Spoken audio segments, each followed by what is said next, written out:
Episode 28. 28. Let's go. Welcome to the lounge, Tesh. Thank you. Tesh Diyal, we got level 2 sommelier in the house. That's right. What, we get to talk about wine today? I mean, we're already drinking some.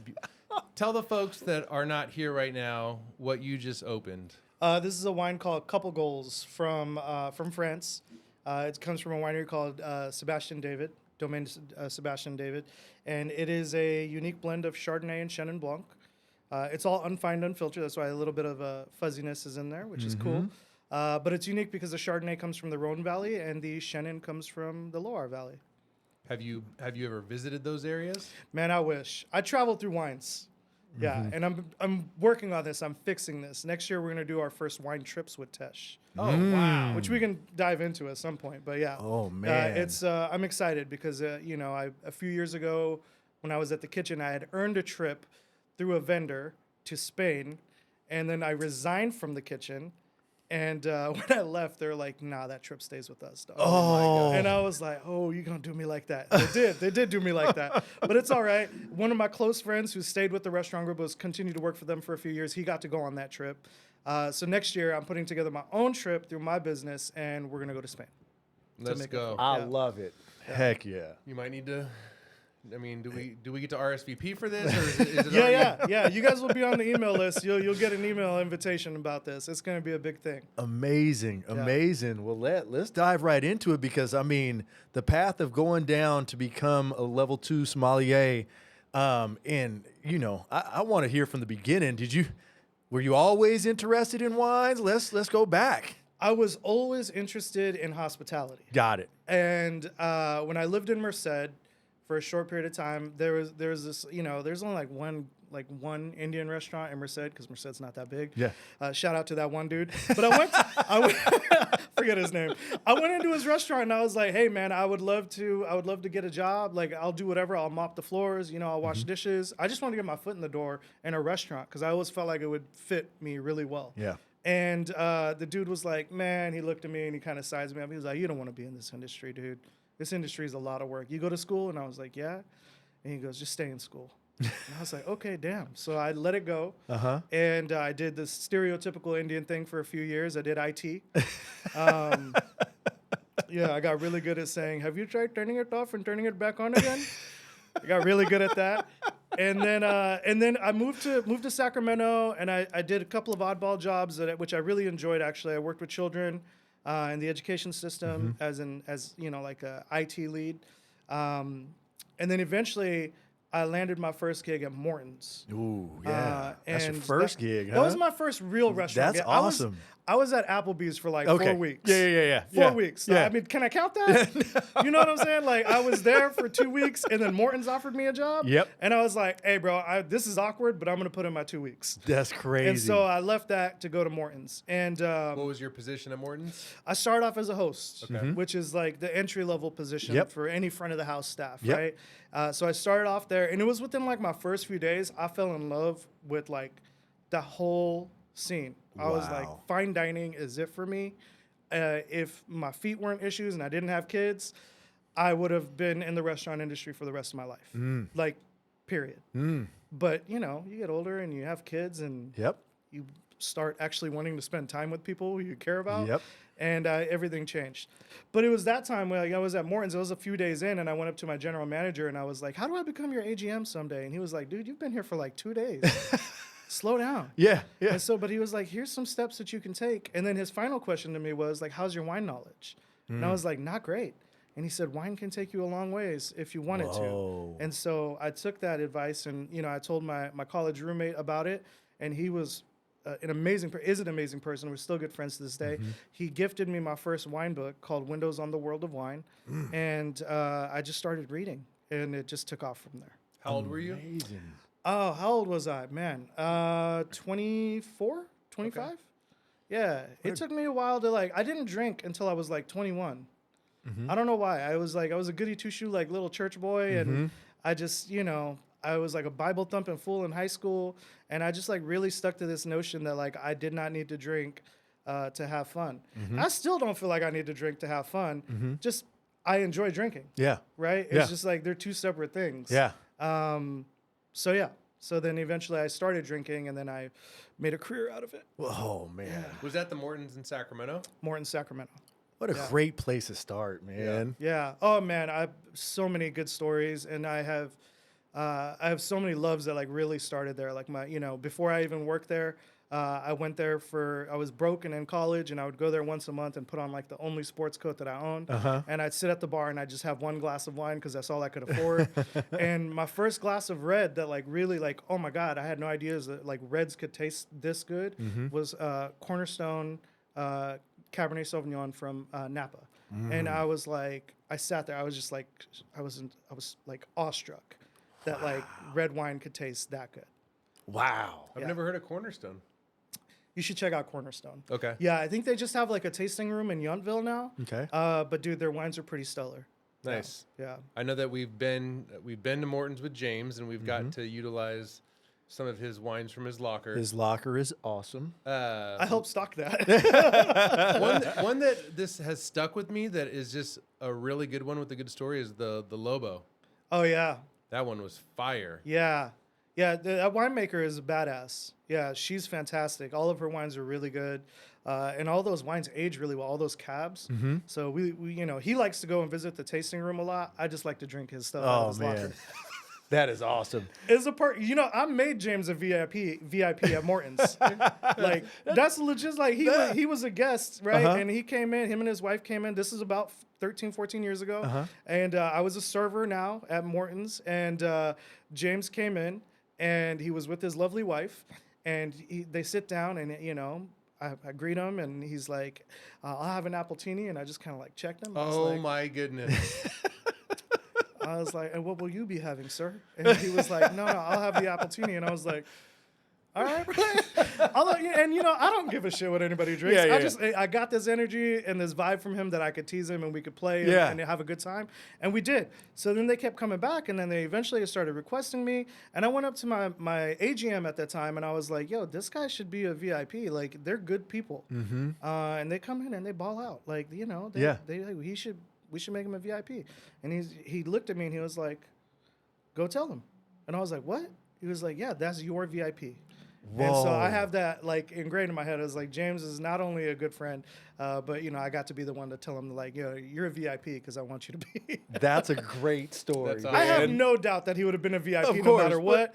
But in my head, it was because of me. It was. Oh, I'm with that. I'm with that. When I hear that, I would imagine, because obviously before the podcast started, I told you the first time I met you was when you were working at the kitchen. Right.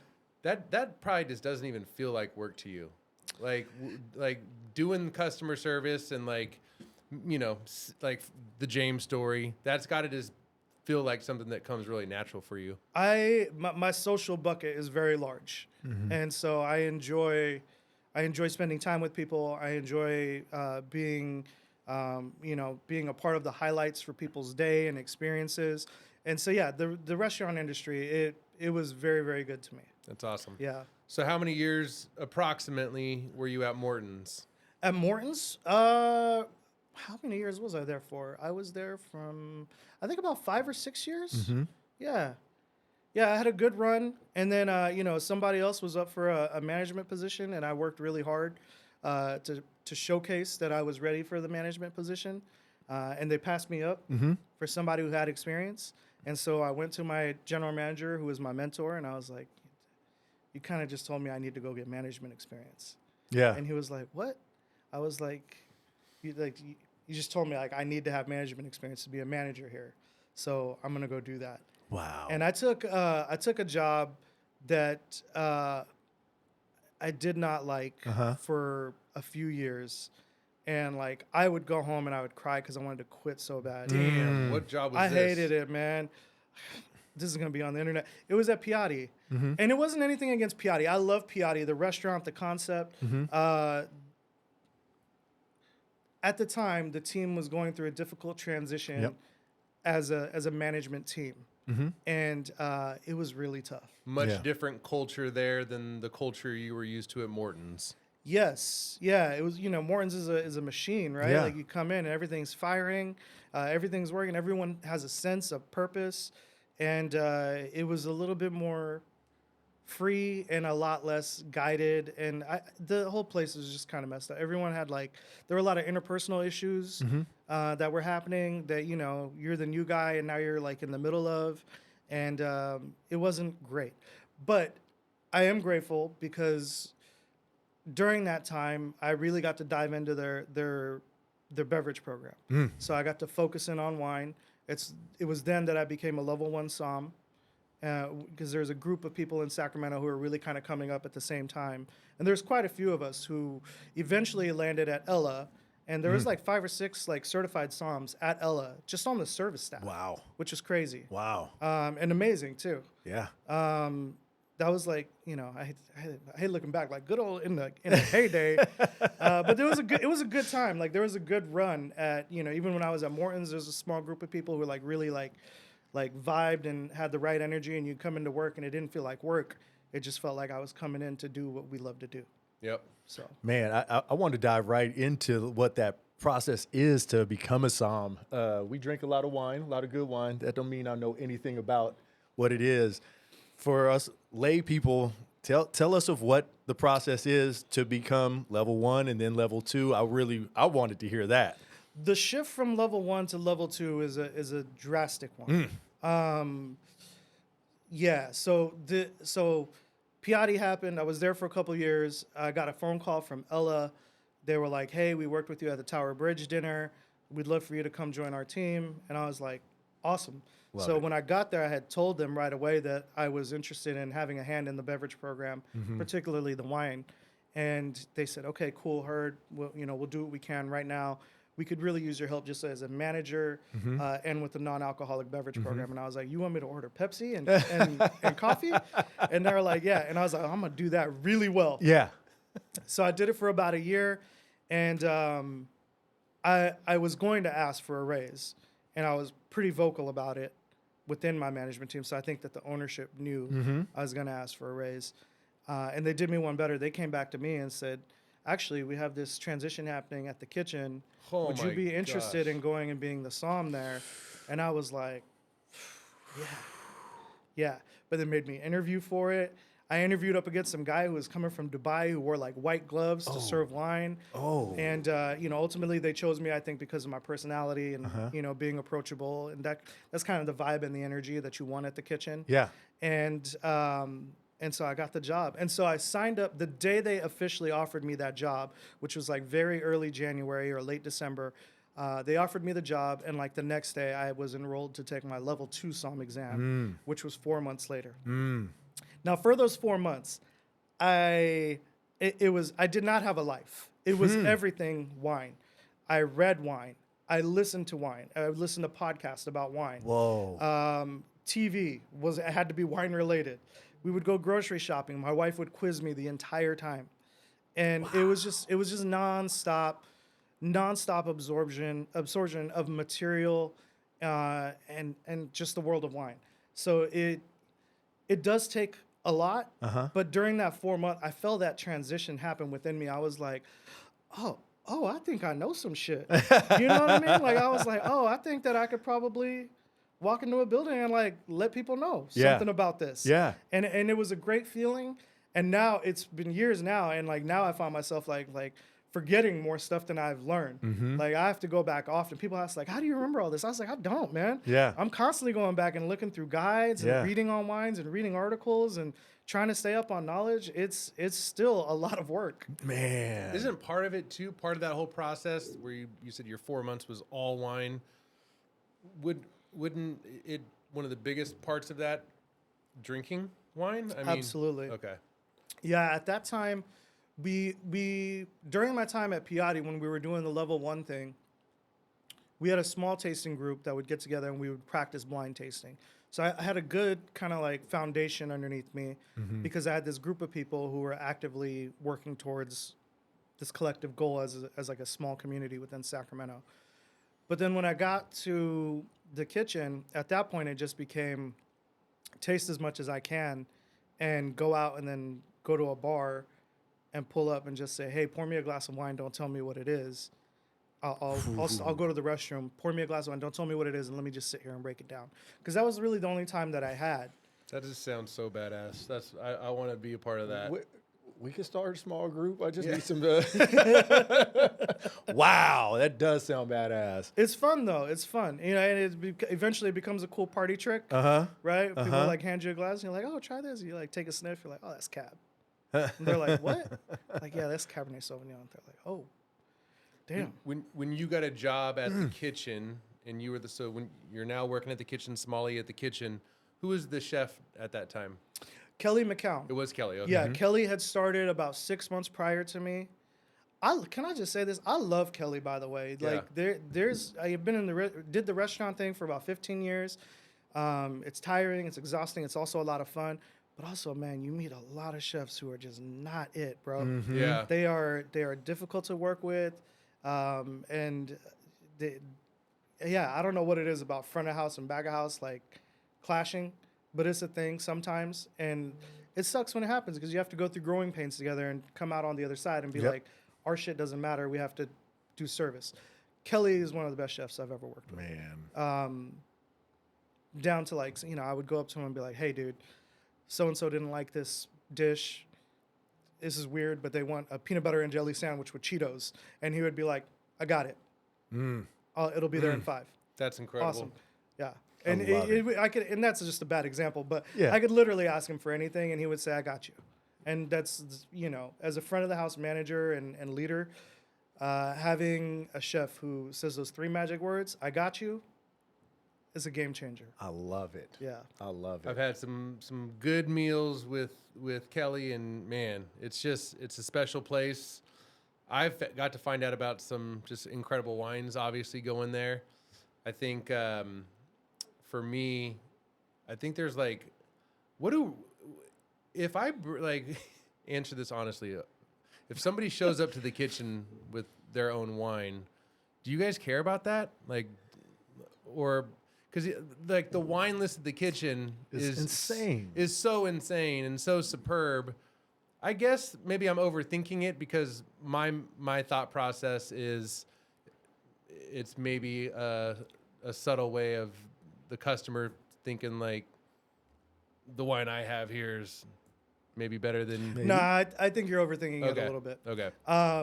No, I can tell you from my experience, I didn't care, and I never care. We charged a $50 corkage fee when I was there. Yeah. Right? If you want to spend $50 for us to pop your bottle of wine, by all means. Now, I would tell people, I give them a heads up. Like sometimes, people would bring in like a bottle of Rumbauer Chardonnay, Oh boy. and they would spend $50 to pop the cork, and I would look at them and be like, it's on our list for $75.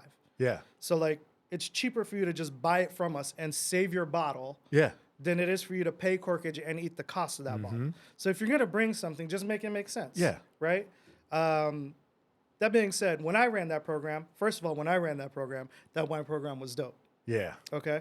That sounded very braggy on me. I was like, I like it. I Tone like it it. down, Tesh. I like it. Tone it down, Tesh. Down. The wine program, I was very proud of it. We won a couple of wine awards while I was there through Wine Spectator. I got a small photo like this big of my face in the magazine. I was like, yo, I'm buying that and storing it. Yeah. It's a forever thing. When I was there, you could come in and you could tell me your budget, and I would work with you, and I would get you an experience that was above and beyond. Yeah. And I curated the wine list to be able to do so. I've seen the wine list since then. We should probably cut this part out. I've seen the wine list since then, and it's all right. It's good, but it's not like mind blowing. And I'm gonna go back to the actual question. No, it is not looked down upon or frowned on to bring in your own bottle. Bring it. If you have something special, bring it. We want to take care of it for you, right? Yeah. I think that there's absolutely has to be a place for that. Well, I want to get back to what made it amazing when you were there. I mean, I think the last time I was at the kitchen was about almost a year ago. And I think for me, and I'm sure this happened when you were there and I had met you there, there's just nothing more exciting than me like going to a place like the kitchen and doing what kind of you just said. Like, all right, what's your price point? What do you... I just love drinking Pinots. That's just where I'm at right now. There's so many wines, as you know, but like the last time I was at the kitchen, found out about Chev. Oh, yeah. And that was a really nice find from I think one of the Costa Brown brothers Yeah. has that label. But kind of walk us through the journey of you cultivating that wine list when you were there, the people that you met. How did that all work? I mean, I'm imagining a lot of people were knocking at your door, Exactly. bringing their wines. Exactly, and that's true to this day, right? Because I run my business, and albeit much smaller scale, I run my online shop out of my house. I have two giant 400 bottle units that everything gets stored in and kept properly. Half of one is just filled with wines for my kids, which is cool. If you don't do that, you That's should do that. Get their crazy. like birth years, their vintage years, and lay them down for them, and then man. eventually you can open them with them, and That's it's a cool like thing to do. People are knocking out on the door all the time to be a part of the wine program, especially when you're at a prestigious restaurant like the Kitchen. I still have people come in and taste me on wine regularly, and it's a privilege of being in this business and being on the buying side, is that you get to taste a plethora of wine and then hopefully eventually look at that plethora and make your favorite selections. So one of the questions that I get regularly is this wine good for people shopping my website? And I tell them, I'm like, if it wasn't good, do you think I would have bought it and put it on my website? As money that I have to front to like carry the product. I was like, yes, everything is good. But I know what the question really is. The question really is, do you think I'll like this? And so that's where the play comes in, both with my influence at the Kitchen and with what I do now, is being able to decipher what each person is actually going to be into. Like you just told me a ton by telling me you like Costa Brown wines. Like, Oh, yeah. All right, cool. So I know like you're in a wheelhouse of like a particular bigger style of Pinot. Well, let me actually, this is where it's getting real fun. Go ahead. Yeah, so what I'm hoping to get to, because one, I want to hear, we're gonna dive into your new business. We're gonna get there. I want to hear all about it. But on the fun part of my palate, so to speak, is my favorite Pinot I've ever had in my entire life is from Occidental. So that coastal, we'll call them coastal Pinots. Yeah. I also had a Pinot that probably changed my life. The Antica Terra. Oh yeah, from Oregon. Yep. Fantastic winery. But for whatever reason, when I try to get into Oregon Pinots, I don't like them like I like my Sonoma coastal Pinots. All right. So there's that. So the Oregon Pinots are going to be a little bit like slightly more earthy in style, just like as a general, like that's like the difference between it. Oregon is kind of like the halfway point between like Burgundy and California. Bingo. I was In terms of style, right? So you have like really fruit forward, light, elegant, and then you have like big boys that can be aged for a long time that are coming out of Burgundy that are very like rustic and earthy. And then Oregon is somewhere in between there. Another couple. Then I want to ask you something about your palate when it comes to Pinots. Literai Oh, Literai, man, I haven't had Literai in a long time. is so good. Such a good wine. Yeah, So their good. white wines are surprisingly like I cherish their white wines. Okay, haven't Yeah. had their white wines. And then Radio Coteau. I'm not, Radio Coteau is solid. They make a really good Zin, if I recall correctly. I've only had their Pinot, so this is really good to find You out should about. check out their Zin sometime. Okay. Yeah. And then I'll shut up on this one, but my fiance and I were in France last year, and we went to a restaurant that's like a 3-time Michelin restaurant. It was a super small, quaint restaurant. Okay. And of course, I'm like the nice California guy, and I'm like, "We like Pinots. What do you got for us?" And they're like, "Sit your ass down. We'll bring you some shit." And the one that they brought us that just oh my God, probably the best Pinot I think I've ever had, Saint Joseph. That's a region. That's a region. That's a region. So it yeah. said Saint Joseph Les Oliveras. Uh, I don't know if I'm pronouncing it no, right. I think I know which producer you're talking about, and there that was is there was fantastic. a wine. name called Pierre Ganon. So I'm probably not pronouncing it right, but So Pierre Ganon is probably who the winery is named after. Got so it. it's probably Ganon. okay. And then Saint Joseph is the region. So you had Pinot Noir just from Burgundy. So it sounds like you like Burgundy Pinot. Wow. I like that one. It was a 2013, so I'm sure Oh, that so it has some age. So it had some age. they tell you. So a lot of like Psalms will like get on you. They'll be like, oh, that Burgundy Pinot is like too young to drink right? And in my head, it's like, drink the fucking wine when you're ready to, man. Like not everyone has the patience to like be like, oh, I'm gonna lay this down for 10 years to like enjoy that. You know, some people might have a year in them, some people might have 5. It's their wine ultimately. And then I'll end on this. Have you had Donham before? I love Donham.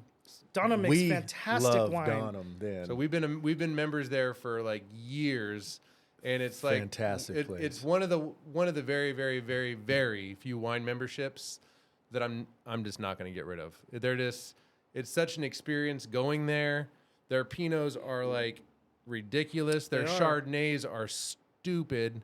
And my little thing is when we go there, because I'll go there like once a year, maybe twice a year, the most. Is I'm always like, all right, what do you guys got in the library in regards to Chardonnays? And I'll always leave with like a 2011, 2012 Chardonnay that is just out of this freaking world. Nice. So I love that. Donham is fantastic. I carried it when I was at the Sutter Club. I carried it when I was at the kitchen. I even sold it on my website for a short period of time. It sold out very quickly. Nice. Wow. Yeah, because it was like, I bought like a 6-pack and I was like, you guys need to have a bottle of this. And everyone who bought it loved it. So when you hear him put a list like that, are you like, he kind of knows what he's talking about? Is he faking the funk and he just got some good ones on there? That's a solid list. What do you think? That's a solid list. No, you're doing great, man. And honestly, man, I'm not the end all say all about wine, right? Yeah. Like you could have named all of them and I would have been like, I don't know any of those. Yeah. I'm not going to because I'm the man, but you know, I love it. I'm trying to like humble brag, but not at the same time. I love this. It is it's a great selection. You have good taste. This is such a loaded question, but what would be, if I was like Tesh, what do you really, really enjoy drinking? If you're at home, we're not talking about you have a bunch of guests coming over. Okay.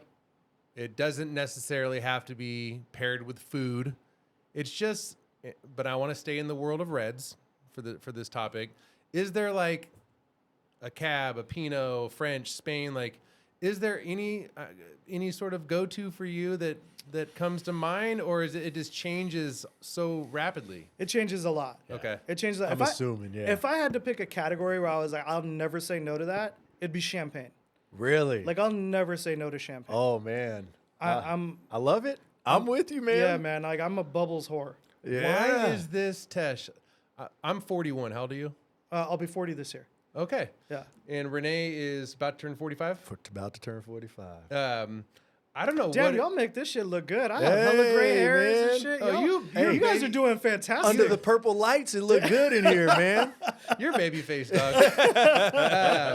So I don't know. Like, for me, there is absolutely nothing better than drinking champagne. And like I don't know if you've heard of this. I know you probably get tired of me bringing it up, but Micah Pizza in Sacramento. Have you heard of these guys? Oh, I haven't, no. Okay. Your head will explode when you go there. Really? This dude, they come from this place in Berkeley called Cheeseboard. Okay. It's an iconic pizza place in Berkeley. Line wraps around the door. Our good friend Roy Yang, who has a stellar wine collection, is the one that turned us onto it. And every Saturday now, they're at the Crocker, but they have a small shop in Midtown. And every Saturday only, from 4 to 8, they have what they call their secret bunny menu. And when they're not making pizzas, they're doing literally a 5-course meal that is just incredible. It changes every week. It's a husband-wife. They finally got a couple different employees, but they were originally doing it themselves. Mm-hmm. But this dude has a freaking wine list that is insane. A pizza joint.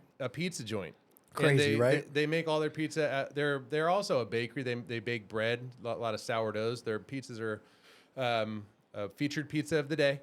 Okay. You could also get like sausage pepperoni, but their champagne list is like, I keep on trying to tell people like, I don't know. I think it's the best in all of Sacramento, maybe even better than Ella. So, but when we go there, that's our thing is we go there and we immediately get in addition to bottles, they do wine by the glass. Champagne, man. Like it's such a special thing.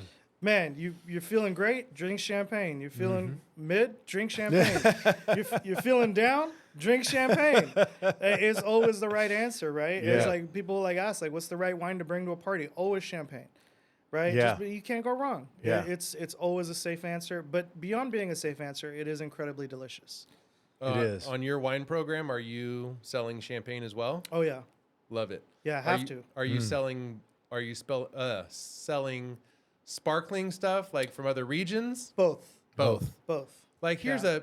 this is actually what got me to reach out to you finally, was running into Clay, and we were at Pedregal Yeah. having dinner, and I just love Clay. Man, we've become really close friends over the last couple years, and I took Kendra, my fiance, and then his business partner Dino and his wife, and of course Clay being Clay, he like knew what time we were coming, and he had a bottle of sparkling waiting for us right when we arrived. And he's like, "Man, you're gonna love this. It was a sparkling from Portugal." Oh, cool. And I just was like, I look at Clay and I'm like, I've never had anything from Portugal. Like, bring it on. It was fantastic, and like, that's kind of where I'm at right now. Is like, I got my introduction to drinking bubbles was basically, we were at Brasswood, and one of the guys there was like, "Have you ever had Michel Gonnet?" And I'm like, "I don't even know what that is." So good. And he brings over like a 2014 or a 2013 Blanc de Blanc, and I was like, I'm never drinking anything unless it comes from Champagne Yeah. ever again. But now I'm in a place now where I want to try stuff. Like, I tried this sparkling from Italy that blew me away. So Was it a Franciacorta? I don't know. I bought it when we were in Denver at the time, and there's this really, really badass wine shop that we happened to stumble into in Denver. And this chick just kind of schooled me. I was like, "Where's your champagne? I only drink champagne." She's like, "Shut your ass up. I got some shit from Italy that you're going to love." And it was incredible. I love that, man. So I feel like from the small bits of research I've done, which maybe we can transition into this right now of hearing about your new business, is you have stuff on there that it's from all over. They're labels I'm not too familiar with. And so can you kind of just touch on that? Yeah, most definitely. The whole point of running your own thing is to be able to drink what you like when you need to, right? I'm the opposite of Notorious B.I.G. I do want to get high on my own supply. I just try and carry things that are really unique and different and that would be fun and enjoyable to talk about. Because so often in the wine world, you get stuck on like what you do like, right? So we try and just keep it random and kind of keep it fun and light. I do have a sparkling Portuguese wine on my website too. Wow. That has done really well. Like I've had to reorder it like 3 or 4 times now Wow. with my clients because it's just everybody loves it and it's affordable. It's like a $22 bottle of wine. Come on. Wow. Yeah, and it's killer, right? See how he said that? Do you want to know why he said it like that? He looked at you, he's all, "Wow." Because this dude's he's basically buying $150, $200 bottles of champagne. I've done that a couple times. And haven't we all, man? I'm talking about wine guy. You're not gonna surprise me, man. I've sold $800 bottles of wine. I've sold a $3,000 bottle of wine. Yeah, so like I get it. Like people like to splurge, right? But you don't have to spend that much to enjoy wine. Yeah. And when you do want to spend that much, all those are there. Like they're there for you, right? Like I do have a $150 Pinot on my website. Yeah. I didn't bring it because I genuinely think that you will like this one a lot. Yeah. So yeah, you don't. love that. The money doesn't always equate to the quality, and vice versa. Yeah, right? and I'm all about that because it's not about what's more expensive. I want to find stuff that I like. Although I do want to say for the record, though, one of the things I wanted to find out about, I'm not the best with being able to like pick stuff out. My palate, I wouldn't say, is very refined. I drink stuff. I like it. I buy a bunch of it as soon as I know I like it and everything like that. But I won't, I think I would struggle in the industry you're in because I'm the same dude when we're cooking in wife is like, taste this, what does it need? And I'm like, I don't know. Like that's me, So For sure. and believe me, we've been through great wines, great champagnes and everything, but I can't say that I have this palate to just know what I want. And I got to think that I'm not alone in that of people who are consuming a lot of this stuff, right? Yeah, no, not at all. That's most people. Yeah, right? You're adventurous. You try it. You buy what you like. Cool. And here's what most people probably don't realize. You're probably a little bit more attuned to your palate than you're giving yourself credit Okay. for. I thank you so much for saying that. You probably are more attuned. Okay. And I think most people are more attuned with what they like than they give credit for. They say, oh, I'm no expert, but it's like, well, like I don't know, you're not an expert on cars, but you picked a car that you like, right? Like it's right. Like we don't have to be an expert at something to like know what you enjoy. Yeah. And with wine, at the end of the day, it is a beverage. Yeah. So like, do you enjoy it? Drink that. Like that you're nailing it, dude. Yeah. And don't discredit yourself with the notion that you're not an expert on it. It took time for me to become good at and great at what I do. Yeah. Just like it took you time to be great in real estate and to write a book. And same for you, right? It all took time and energy to get there. Yeah. It took me almost 15 years, 10 to 15 years to consider myself to be like one of the best and to do it in the restaurant industry. Oh, I love it. I So- love it. Makes sense. Now let's go back to your business, man. I'm fascinated by it because I I'm think sorry, a lot. I'm sorry to interrupt. No, you, Rene. do not It's just interrupt, like, man. you Let's guys- do this. You guys like have empty glasses, Let's and do like this. as a wine guy, I can't like kick it with people who have empty wine glasses. I'm gonna reach this way. Here's another thing too. While I just keep on talking your freaking ear off. Yeah, you're good. Thank you so much. Yeah. Dude, you want some wine? Yes. Yeah, man. Yes. There should be one I'm more I'm over an here. equal opportunity drinker. Here, hold on. I'll hand it to you. Hold So on do you one know second. what has been so fun for me over the last, I don't know, and this wine that you're pouring, like I can give you like a big hug right now for bringing this, is I'm starting to really have fun with like drinking pet nats, and like not like, so when we were in, you obviously know this, that there's some that are just full funky. But We could have a whole podcast on how I feel about natural wines. Yeah, so here's my take. I'm not a big fan of natural wines. And there's some that are really fucking killer. Same. Okay. Like Like- nailed it. like- Literally on the head. Yeah. When we were in France, we basically were in France. We were in Paris for 5 days. We based the entire 5 days on food, wine, and champagne. Obviously, we went to Champagne for the day, which probably, looking back, I would never recommend that. You want to be in Champagne for a minimum of 48 hours to soak it in. It's just too much. For sure. But where I'm going with this is the last restaurant that we went to, 100% natural wines.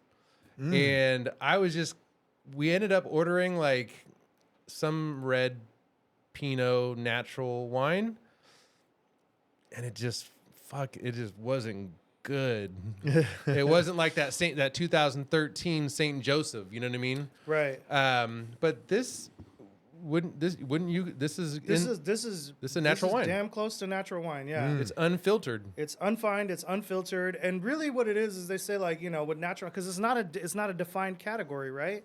Really, what it is though, it's like it's the completely hands-off approach to wine. It's the no intervention wine, Right. which makes it quote unquote natural. It has natural fermentation. You don't inoculate. It all occurs on its own.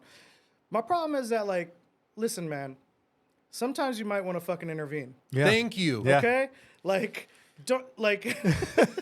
it's like this automatic driving cars, right? In theory, it's a cool concept, but if I need to fucking take control of the steering, Yeah. I need to take control of the steering, right? The accidents happen. Yeah.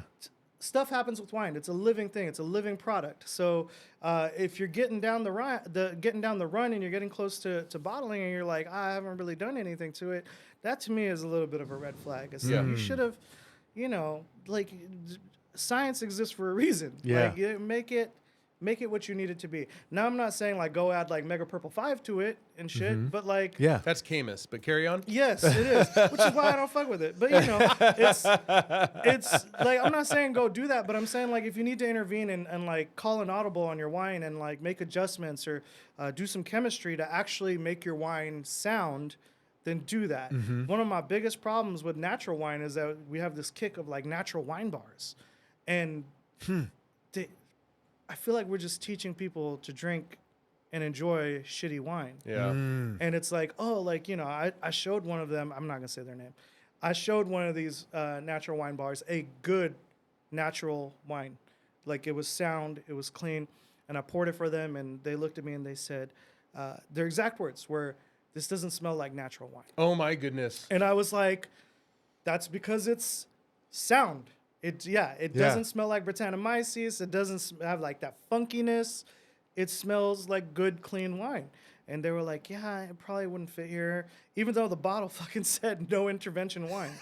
Wow. And it was like, all right, dude, like we're on a like different scope of like what we want and what we want people to experience from wine. And I pride myself in being like very approachable with wine and having fun and being light. And, you know, somebody made the argument that the wine bars that do this, they're making it approachable. They're making people come into wine. And I'm like, damn, I really got to get some skin in the game. Like I gotta open up a shop, man, or a tasting room. So that way we can do just that, but like we can do it properly. Yeah. Right. With somebody who knows the difference between something that's not drinking well and something that is. Yeah. I know that one day somebody's going to hear me talking shit on this podcast. It hasn't happened yet, but one day it's probably going to backfire and I'm going to get like a nasty email or something. Dude. But until then, I'm going to keep talking my shit. Yep. My thought on that, on everything you just said is, first and foremost, a lot of the customers that are coming to these natural wine shops, wine bars, most of the customers don't really know a lot about wines. Number one. Number two, the price points I feel for these places to even really pull a profit, they're probably not going to have maybe, I don't know, like a higher end Pinot or Cab, or I guess the varietal doesn't matter. And I don't really foresee a lot of these customers that are coming to these natural wine shops spending $30 on a really good glass of wine, where where they can pour some of these natural wines that they're pouring that you know very well kind of just taste like kombucha. Yeah. For $12. And they're like, it's $10 a glass. Isn't that great? And people are like, yeah, that's awesome. And it's natural. Don't shave your armpits and all these things, man. And I'm like, honestly, I'd rather, this is kind of where I'm going, and this is why I'm excited. I want to obviously transition back to hearing about the wine events that you have and how we can come and go to some of those. But for me, honestly, and I support small local businesses 100%. But my favorite thing is just having like 5 to 10 of my favorite people to my house. Yes. Everyone brings 1 or 2 of their favorite bottles. There's nothing more enjoyable than that at all. Real talk. Big time. Real talk. Yeah. Transition though. Let's talk about Wines with Tesh, kind of how it started, where you came from before this even started. Why'd you step off the ledge? Yeah, like all that. How did it all start? You know. All right. I'm going to jump into it, but first I'm going to say something about what you just said. Okay. First of all, we're going to be friends after this because I love to drink and talk shit. Yeah. I love this. And when the camera's not on, you guys will get a lot of really good stories from me. And I will talk shit till kingdom come. Oh, and it'll be like, that happened? Yeah, that happened. We can talk so much shit. Anyways, oh, man, that's great. Wine with Tesh was born from COVID. So I was in sales for a company called Classic Wines of California. It was what I left the kitchen for because it was more of like a daytime routine. Yep. My daughter had already been around, but we had just had our son. And I was like, dude, I was falling asleep at my desk at the kitchen in the middle of the night after service. Yeah. And, the staff, God bless them, they would come up to me and they'd be like, Tesh, wake up. It's like 2 a.m. I'd be like, oh shit, like y'all, like, oh, we got shit to do. Yeah. And they're like, no, we did everything. We walked through the restaurant. It's all clean. We double checked for you. It's time to go home. And I was like, oh, okay, cool. But God bless that team. Yeah. They're my forever people, by the way. Like we had dinner at Pedregal like a month ago. And it was like, I call them all. I'm like, I shoot them a text. I'm Yeah. like, we need to get together because I miss my people. Yeah. Oh, and so some of the people that you used to work with the kitchen, you all went to Pedregal? Yeah. Oh, nice. That's Yeah. awesome, man. And we had a great dinner. A place was fantastic. By the way. Yeah, Pedregal they've done is a phenomenal job. Fantastic. Yeah. So I was in sales for this company called Classic Wines of California. The pandemic happened, and I got furloughed just like everyone in the wine world did. And after a few months, we were like, man, I just want to do something. So initially when the pandemic started and we were all kind of like in lockdown, people would go live on Instagram and they would do like a virtual tasting. And it'd be one person sitting there with their glass tasting a wine and telling you about it. And I would watch a few of them, and my thought was, this seems very boring, and there's no connection to the people who are watching it other than you kind of being semi-pretentious about the wine that's in your glass, right? And I was like, I should, like, we should figure out a way to do something. And my thought was, I have friends who own restaurants who are very near and dear to me, and they're going through a really hard time. They have wine that they're sitting on that they're not moving. Oh, wow. Let me partner with them, and we'll have people go to the restaurants and pick up XYZ wines, and then I'll go live on like Instagram, Facebook, YouTube, all of the platforms, and we'll taste the wines together. Oh, man. Right? So that's great. how it kind of started. And we did that for quite a few months. And then eventually I was like, I should probably figure out a way to make some money now. Right? Because like people were like, even my restaurant friends who are owners were like, what do you get out of this? I was like, I get something to do. Yeah. And like, I love you, man. Like Yeah. I'm doing okay. I'm furloughed, but like, I'm doing all right, And so eventually it was like, I talked to my wife about that notion of like, how do I make money doing this? And she was like, well, put it out on paper and show me what the plan looks like. And so I put it on paper and I showed it to her and I said, this is what we got to do. This is the game plan. And she was like, let's do it. So we used our first pandemic check to go apply and get our alcohol license. Wow. And it's an online only shop. So all of the transactions happen via computer on my phone even. But then eventually that translated into like having a wine club. So I have a wine club, a monthly club that's $100 a month. You get 4 wines. You don't get any say so. It's up to me. Yeah. I love that. You're trusting me to put something in front of you. And I tell people, I was like, when you sign up for my wine club, you're signing up for an experience. You might get through the wine club and be like, I only like 3 out of the 4 of the wines. The 4th one didn't really do it for me. It's like, but it's a wine you haven't had before. Yeah. You're like, yes. And I was excited to try it. And not to cut you off, but that is literally what I'm so excited to get to is I'm like, I feel like, and this is probably for a lot of people where I'm like, Napa, France. You know what I mean? Like the world is a huge world and there's wines coming from everywhere. So that's what I'm looking forward to joining your club is being able to drink good wines, but learn about other regions that I have no knowledge about. We have bounced around literally all over the world at this point. It has been, we talk about it like it's new because we're doing this on the podcast, but it's like, I've been running this business out of my house for 4 years. Yeah. And it's crazy. Damn. I even have a quarterly option for like the people who like don't want to do monthly. It's too much wine for them. There's a quarterly option. And then, the shop is always available as winewithtesh.com. Love it. And in addition to that, I do monthly tastings.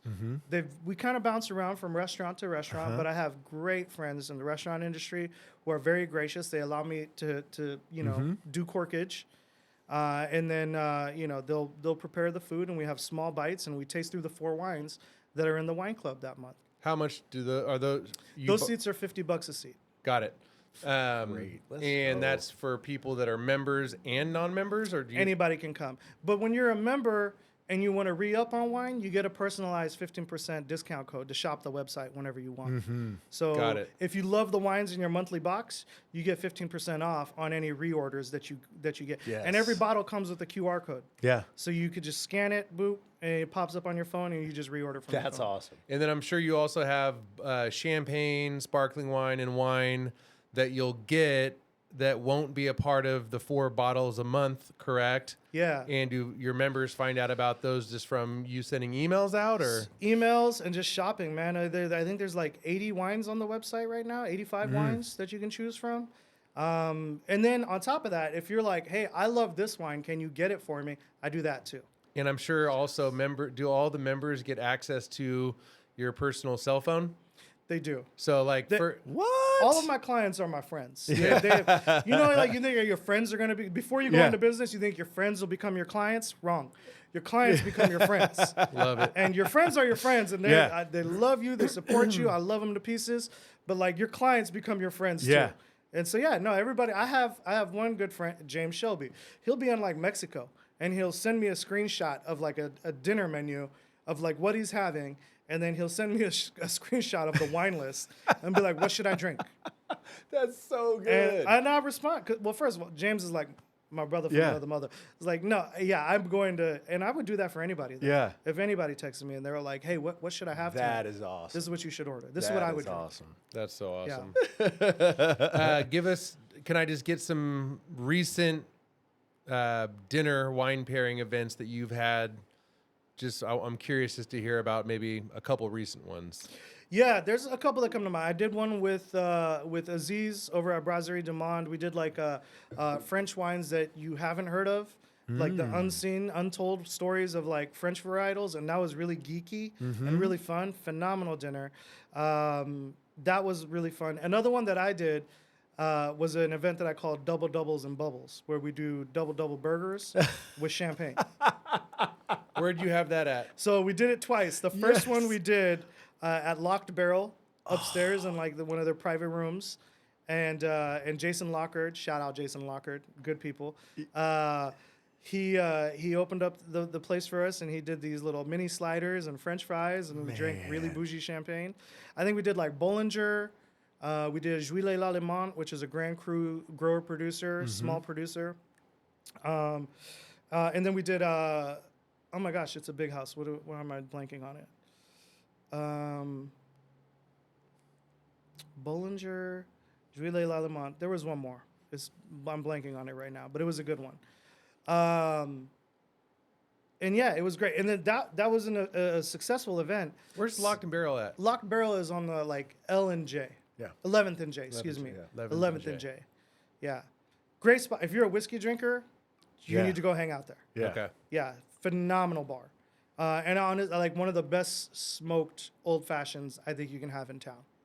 How many approximate people usually attend these? Man, it ranges. Some months it's really quiet. Like during the summer months, it's really quiet. We might end up with like 8 to 10 people, and it ends up being like a small, intimate tasting. Yep.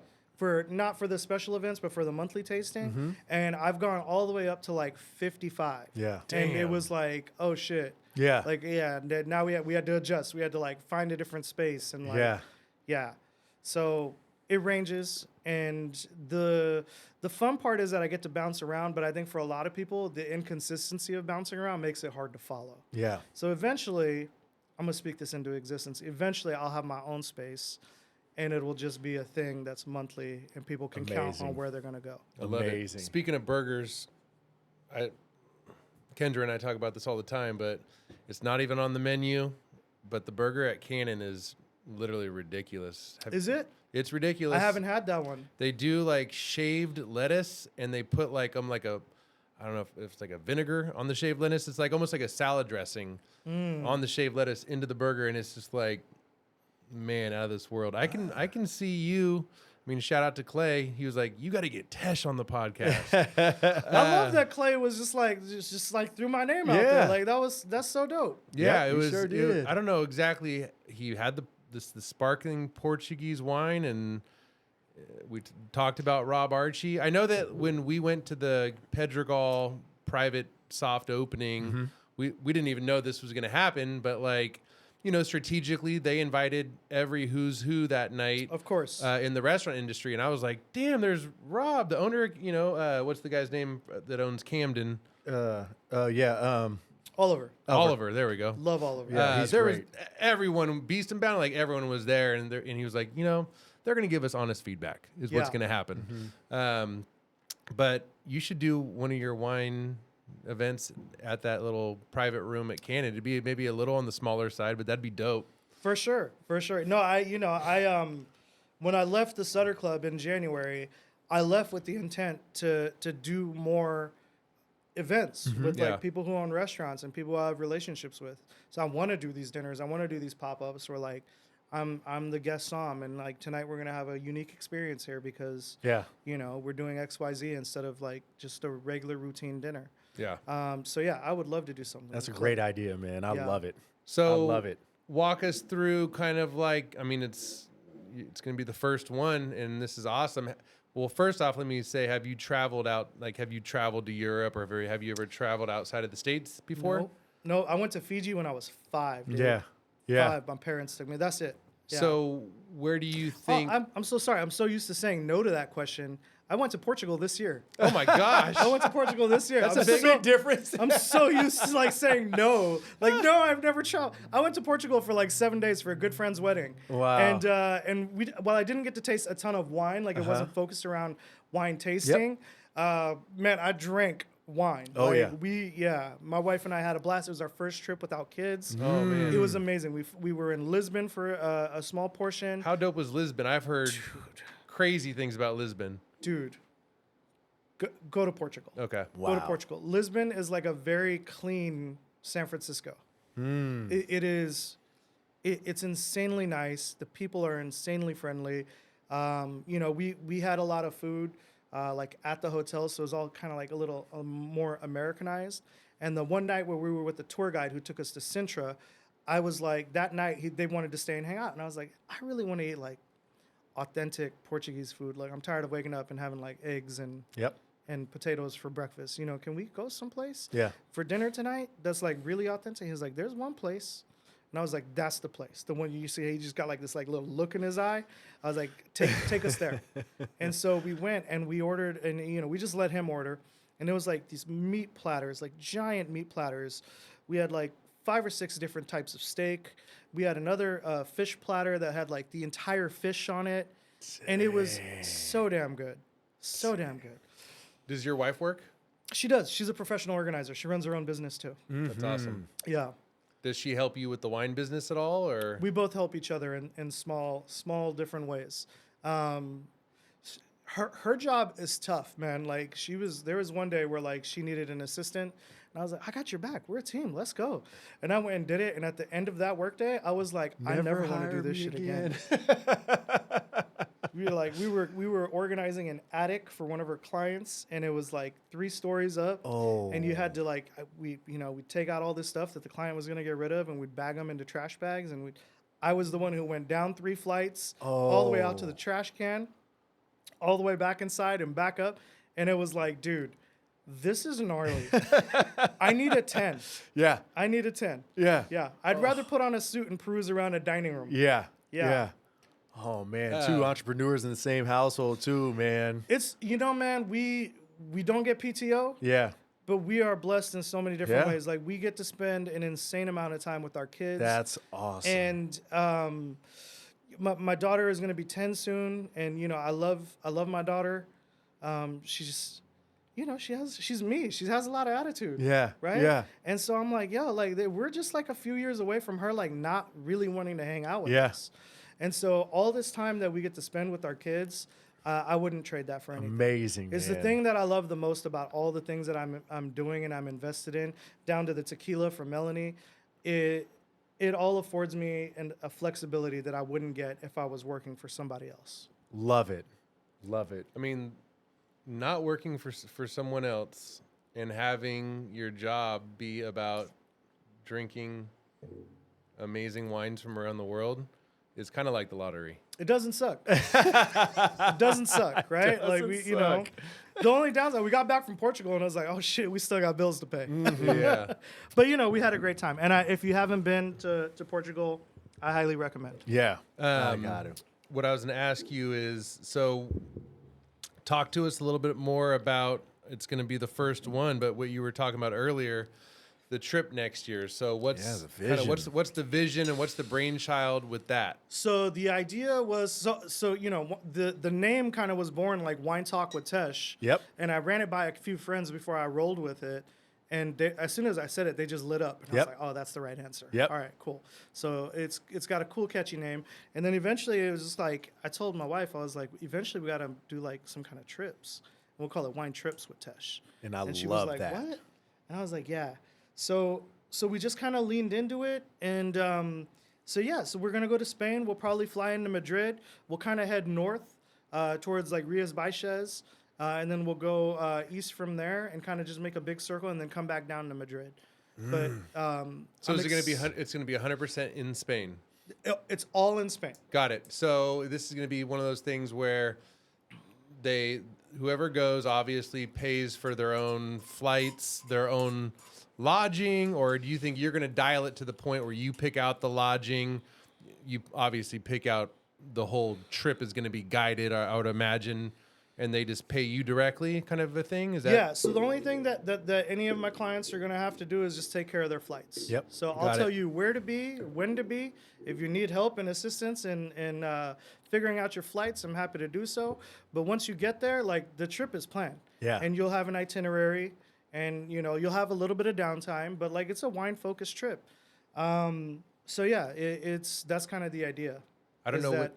I'm sorry to cut you off. No, I was just gonna say that's kind of the idea. Is that like we're gonna be out there and we're gonna be tasting wine and having really nice dinners and hanging out with good fun people. Would you mind if I gave that to you? I got you. I was going to do the same, man. Hold on. This is just special, man. Yeah. So, Hold on, we got to have them talk through what we're having before we sip it. well, I was just gonna say, yeah.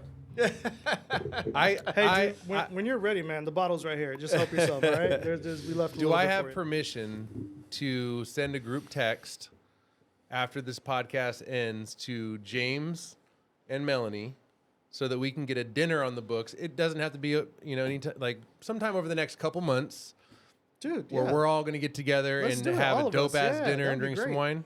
absolutely. What are we drinking? This is called Brulium, and Brulium is a winery that's the name itself comes from it's a good friend of mine, Kareth Overstreet, who's the owner winemaker, Uh-huh. and she was actually a doctor. She went to school to be a licensed doctor, and she got done with her degree and was like, I really want to go make wine now. Wow. So she I don't know if she ever practiced medicine. What the? But she is really good. So she was like, I'm gonna go make wine, and so she started this wine. The name Brulium, the whole play is like it's very sciencey. So you can see the BU Yeah. on there. Yeah. It's a play of like a periodic element. Uh-huh. Right? Yeah. Or an element on the periodic table. And the name Brulium is a conglomeration of her three children's names like smashed into one. Wow. Right? I love so that. everything is very thoughtful. Everything is really well done. This is Santa Lucia Highlands Pinot Noir, which is my favorite wine region for Pinot Noir, which is right in our backyard. And this is a single vineyard called Soberanis Vineyard. Oh, What, man. And- what part of California is that? So if you go towards Salinas and you take 101 south, you'll hit a small town called Gonzales. And if you look over, you'll be in a valley. And if you look over to the right, you'll see a bunch of lettuce. But if you look beyond the lettuce, you'll see vineyards growing on the hillside. And that's Santa Lucia Highlands. A lot of sun. A lot of, it's really cloudy in the morning. Yes, it is. Right? over So there's there. cloud Okay. rolling in the morning. Then it does get sun during the daytime. And then the evenings get a strong gust of wind. Because that whole valley acts like, you'll hear this a lot when people talk about valleys and heat Yep. and cold. But the valley acts like a suction cup because it's cold on one end and hot on the other. Yeah. So it kind of sucks that wind through. Ah. This is phenomenal. So it's It very is windy during the super evenings. good. It's really good. You know what it is? It's now we're gonna get into it because now I'm gonna be talking about like notes and shit. No, but this is hella freaking soft. It's just soft and it's just, like to me this can't be anything. This has to be like a 2019. It is a 19. Hold on. Oh, look at you. Yeah. Man, you cheated, man. You didn't Yeah, know you did that. good, Swear man. to God. This is Yeah. really, really good. I'm so glad you like it. No, super good. Thank you. I'm going to be buying some on your website later, too. I only have one bottle left, and then we'll jump into the new vintage of whatever the new vintage is. You won't beat me to it. Yeah, I had two left, and I was like, I'm willing to spare one of these for today. Oh, yeah. thank you, man. Yeah, dude, Whew. absolutely. That is I genuinely great. appreciate you guys having me on. I saw some of the other people that you've had on, and I was like, damn. Well, Like, you guys have like people who are doing shit. we've had some great ones. You guys have had fantastic people on here. Here's the thing. I know our audience, and they like wine. So this was the right fit. So Well, don't worry about that. Let's have Tesh be the first one to hear what's in store because I think he's going to be all about this. Yeah, for sure. So we just celebrated our 1-year anniversary of the podcast. Okay. And we're going to be putting together really just like a VIP private event for all of the podcast guests that we've had on during the entire year. Dude. And we're going to pick a location. We're pretty dialed that we're going to have it at Urban Roots in that back room. Shout out to Rob Archie. yeah, Love we gotta Rob get it Archie. to But our Rob. thought was we wanted it to be where, we've had a couple different people. One of them that obviously, Melanie with an Alama. We Yeah. got an incredible, exquisite tequila maker, Jake Lustig, who makes Arte Gnome. Yeah. So having those two guys come, bringing their nice high-end tequilas. Now we can have you come and bring in some wine. We're very, very good friends with Marcus Marquez and Angelina Mondavi. Love that dude. Yeah, Marcus is Great. the man. Yeah. Good people. He brought us funny story. Marcus, just like this is like textbook Marcus, man. He calls me like on a Monday, and he goes, "What are you and Rene doing on Wednesday?" And I'm like, "What's up, Marcus?" I'm like, "I don't know. Renee's married with 3 kids, bro." I'm like, I got shit. I'm free. What's up? He's like, "I want to take you guys to the kitchen. I got like a couple friends. Call Rene and then just text me if you can go." And so Renee's like, I'm free. Yeah, weird that I had an opening, but yeah, I was like, yeah, I'm there. And bro, I have never experienced the kitchen the way that we experienced the kitchen that With them. that I evening. believe that. And like, I believe that. I love Marcus isn't going to be listening to this podcast, but I'll tell he on just he's bougie as fuck.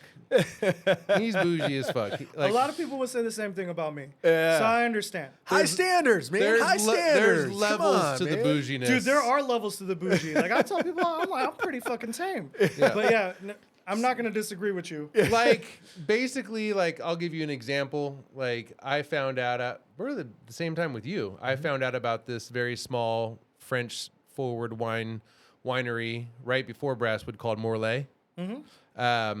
I had their Chardonnay, and I was like, "This is the greatest Chardonnay that my mouth has ever tasted."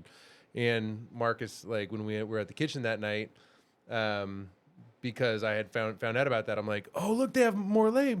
Marcus, he's like, "Shh, that's fucking nothing compared to what we're getting tonight." Anyways, I think Marcus dropped $6,000 that night on wine, and I was like, just blown away, bro. I'm like, I thought It was a good night. It was a good night. Good night. So my dumbass is over here like every bottle. I'm like. Just making note because I had a feeling that by the end of the night I wasn't going to remember a lot. Sure. And the next day I woke up and I'm like tallying up all the prices. I'm like, this dude really just dropped $6,000 on wine. man. That was based on what you looked at. So like it Yeah. might not even been like the restaurant pricing, Yeah, which is probably more. probably more. It was, Agreed. It was insane. That's also crazy, man. I knew that Marcus Marquez was doing all right, but damn, bro. Oh, he's doing great. You know what? One of the wines we had that night where this is such an interesting topic, bro, like was 100 Acre. And I wasn't like, I would never spend $1,000 on a bottle of 100 Acre ever. Matter of fact, like it's just I think at that level, I don't know, maybe I'm wrong, but like it's a commitment to spend $1,000 on one bottle of wine. A little bit. Yeah, no joke.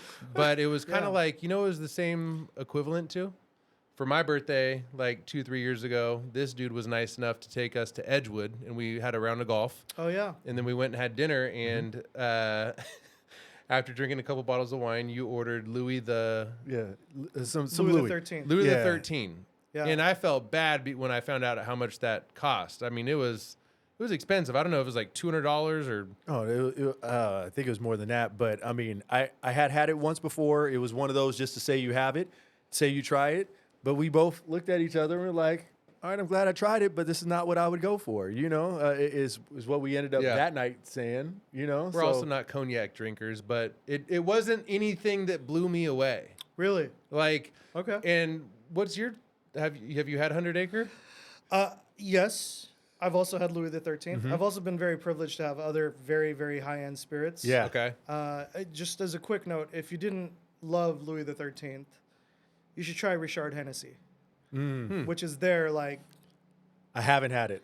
top of the line. I haven't had it. It's so fancy you can't call it Richard Hennessy. It's Richard Hennessy. Try the Richard Hennessy sometime. It's really good. Okay. If you ever run into it, that's a rare bottle. Like I don't It know is. if anyone we did one bottle I think while I was at the kitchen, and we were the only ones that I know of. And Yeah. to this day, I still have not seen another bottle. in I Sacramento. don't see it on there. Very very good cognac. Yeah. I'm not gonna dog on Louis the 13th, but yeah. No, absolutely. I'm not. And here's the thing. No, I'm not not at saying all. it wasn't It just- bad. It just was wasn't like mind blowing. Yeah, for just- sure. if something at that price point, I'm like, man, this better be Crazy good. But like, what's the winery that we did it again? Like, it was the second time I've had it at your house. And Alpha Omega. Alpha Omega, and oh boy, see, like I like it a lot, Oh, you do? Okay. Yeah. which is weird. Yeah. I guess You- Do you like? I mean, I'm. It's not my favorite. Yeah. But like I understand the appeal. Here's the thing. I brought a bunch of bottles back. We had a good experience there and everything like that. I'm not saying that I'm the biggest fan of it, but we've had it next to a few of our tops, and I'm like, oh man, this like in that because we get into the backyard and we start popping a bunch of good bottles. We have and like gray label Brasswood, which is a single vineyard. Yeah, yeah. $2.50 a bottle, really good stuff. We also another one that is Farniente, we busted up next to it just 2 weekends ago. Farniente's always Love real Farniente, good. yeah. some big Napa. But have you had Checkerboard? I'm sure the answer is I yes. have had checkerboard. Bro. I like checkerboard. I- That one was very pleasant. Yeah. God, I think it has something to do with just the location of those vines, man. Like I remember we went for the first time. Angelina set that up for us. We became really good friends with I don't know what you call him there, the GM or his name's Gary. Really really fun guy. But it took like we were just driving up this freaking property and just felt for days, and they're sitting High up on the mountain. super high up on the mountain in Calistoga. Yeah. So I'm sure that plays a part in it. But I had a cab 2 weeks ago, and I shit you not, if I was blindfolded, I would have been like, "This tastes like Checkerboard," and it was Anomaly, Oh yeah. and that was a really good one. Yeah. Anomaly. That's That's is that the Lake County cab? no Is it still Napa? St. Helena. St. Helena. Yep. So I'm going on all sorts of tangents. All I was trying to Sorry. say was like the 100 Acre thing for me was like, and maybe it was because we that was like one of the last bottles at the end of the night. Maybe. I think you got to order that a little. Nah, man. Look. I've had like I've had the privilege of having tasted like a 25-year-old Opus one, and still being like, this needs more time. Yeah. Wow. What? Like it You're- wasn't ready. Yeah. It wasn't 25 ready. years. 25 years old. It wasn't ready. It was like, dude, this is still like the tannins were still just insanely grippy. The wine clearly needed more time, and I like if I were to gauge it, I'd say like another 10 years. Wow. It was insane. So like those wines are really. So, here's another good example. I didn't really understand Pisoni. Have you guys heard of Pisoni? If you're a Pinot Noir lover, you should know Pisoni. Pisoni is from the very southern end of Santa Lucia Highlands, Okay. where this guy Gary Pisoni farms his vineyards with his family. His sons are a vineyard manager and a winemaker, and Gary's like story is that he went and he visited Domaine de la Romane Conti in Burgundy, which is like, the holy grail of wine for sommeliers is this very prestigious, very limited, very expensive Burgundy house that specializes in ageable Pinot. His story is that he went there, and when nobody's looking, he went over and he broke off a piece of the vine and smuggled it back into the U.S. in his pants. That's his story. Whether or not it's true, I don't know. But the guy is a riot to hang out with. And he makes really good wine. But when his Pinot Noir comes out, the Pisoni Pinot Noir, when it first comes out, which was initially my only experience with it, was because it would be like an allocated item. Every year we got a 6-pack. I would take it and I would try it, right? Yeah. And I'd taste the staff on it, and we'd be like, it's good, it's big, it's like a cab lover's Pinot. And then I got invited to go to do a 3 or 4 day intensive in Santa Lucia Highlands, which is why I kind of fell in love with it. Yeah. And we're hanging out at Gary's estate. Is everything okay with the camera, dog? No, this is actually what happens towards the end. He starts taking his clothes off. Oh, boy. cool. Yeah, so this is a Well, weird. maybe you shouldn't have more wine. So I was like, so we're hanging out, and we're hanging out at Gary's estate, and he's got like a straight up man cave built into the hill. And when I say man cave, I mean like, dude, there are like 4 or 5 beds in different pockets throughout the man cave. And he's got like an escape car, like in one end on the other side of the hill. It's a lot. That's crazy. It's a lot to take in, right? It's like, oh shit, like this guy's fucking, yeah, he's cool, right? He's got a lot of personality. Yeah. So so we're hanging out, we're having dinner. And they're treating us, and they're like, hey, we really went into the cellar for this one because we really wanted you guys to experience like what our wines are about. So they pulled out like 15-year-old versions of this Pinot Noir. Talk to me now, Tesh. And then I was like, dude, then when we tasted those, I was like, oh shit, I get it now. I was like, you don't make your wines for right now. You make your wines for like 10, 15 years from now. That is. And it was such a, dude, it was like such an aha moment for me with his wines. And, when I was at the kitchen is the kitchen. So when I got back from that trip, I reached out to Mark Pisoni, and he was so gracious. I was like, dude, I would I understood vintage Pinot Noir from you guys because of that dinner. Can I please get some for our list? And he was so kind. He sent me 4 different vintages. Come on. So what? And we put it on the list, and it was banging. What? I'm sure I'm not gonna. It went all the way back to 03.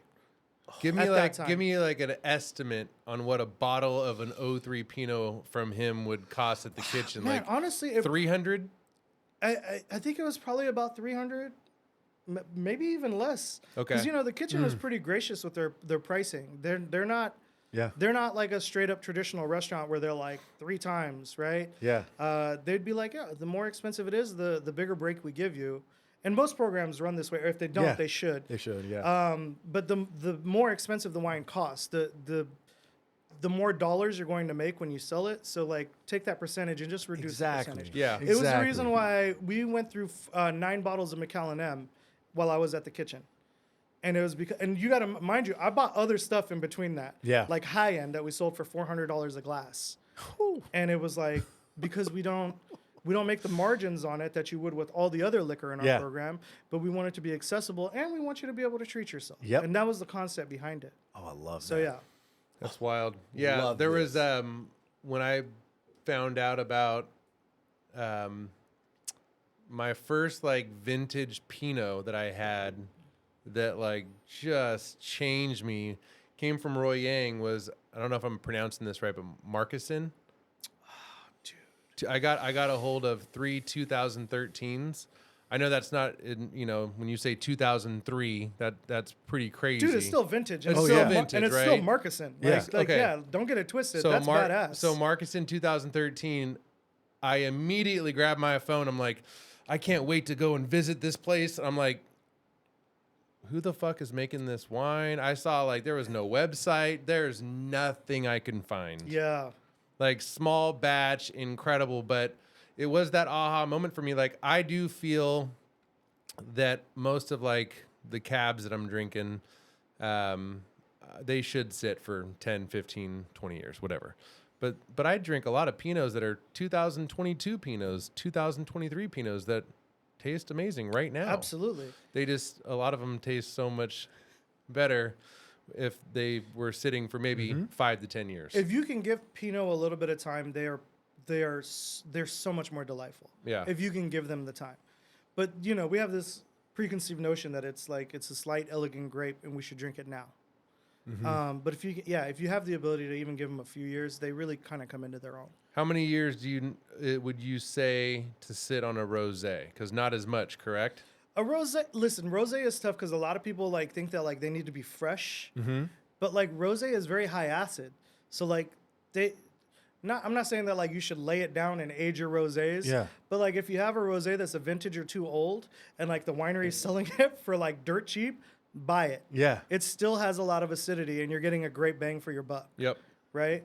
They drink really well. I have a rosé that's a few vintages old in my cellar, and you know, one of these days when it's hot outside and I'm in the mood, I'll pop it open and we'll have a great time.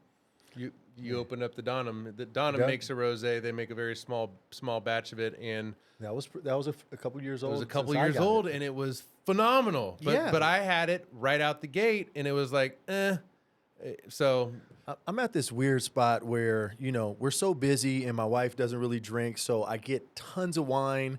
I filled up my fridge. I got it stored away in other rooms now and everything like that. If it wasn't for Chris coming over, I would have things aging out the yin yang, but he keeps drinking my stuff every time he comes You know, over. dude, we'll be friends. I'll help you. I'll help you maintain your wine levels. I need to see what it is. I think if I could get that middle ground here, and I'm on the way to having a really, really good next like 5 to 10 years. yeah, My wife also is not a big drinker. Uh-huh. So yeah, we definitely are like the yin and yang in our Yeah. house as well. Yeah, I love it. on the rosé tip. And I'm sorry for keeping on doing this, do it. but Kendra and I, that's my fiance, we went to, and that's also a fun story because when we met, she liked wine. It was like, man, I would love it if she would like get into wine with me to the level that I'm into it. Bro, she's probably above me. And like her palate for wine isn't, so it's a very good thing for our relationship. It's also a very bad thing because, you know, the way that my check and my savings account works. But All my money's in my savings, and you know I gotta transfer it. I like when they go vacation, they come back with a lot of stuff. Yeah. So Nice. it's good for my part. You get to reap the benefits. So the week after my birthday, we invited Kim Squalia, who's a renowned artist and top-notch realtor here in Sacramento. Him and his wife, and then Kendra and I. And we did a 2-day event where the first day was Kendra and I. We went to, I don't know how to pronounce it, but Compline. It's in Compline. And in Napa, yeah. Yeah, had a really good lunch there, and then found out that they had a wine bar. And those two dudes were funky and awesome and knew their shit with wine. And he's like, "Have you heard of Bandol? Am I saying that correctly?" Bandol, yeah, the region of Bandol. Bro, Yeah. just whoosh. I'm like, this is the best rosé I've ever had in my entire life. He's like, yeah, this is like, they were making this stuff back in like the 1300s or 1200s or some crazy shit. Right. And then randomly, Kendra and I go to Crew for dinner like a month ago, and they had one of it was a Bandol. That's a region, correct? Yeah. On their wine list, so we grabbed it and had that we were drinking that while we were eating our sushi, and it was just like, That's awesome. it's man. incredible. But When we get together, when all of us get together for Yeah. that dinner, I'll have to bring a bottle of Domaine Haute, which I've is heard of probably that one of the better rosé producers I've heard that's of out that there. one. Like, Domaine- arguably one of the best. Yeah, nice. Domaine Haute, OTT. love it. Do you have any in your current website of selections, any rosés or no? I think I might be currently out of rosé. I think I drank the last bottle. I had a really unique one. It was a Sancerre Rouge or Sancerre Rosé. So, you know, normally you say Sancerre and people think like Sauvignon Blanc, but there's also Sancerre Rouge, which is Pinot Noir. And this was a Sancerre Rosé. And it was really delicious and very, very good.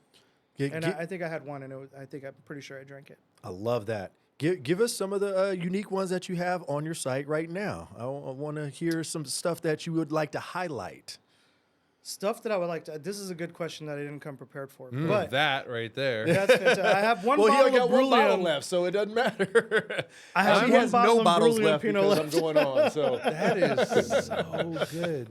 If you like this, I really genuinely think you guys would like the Wayfarer wines.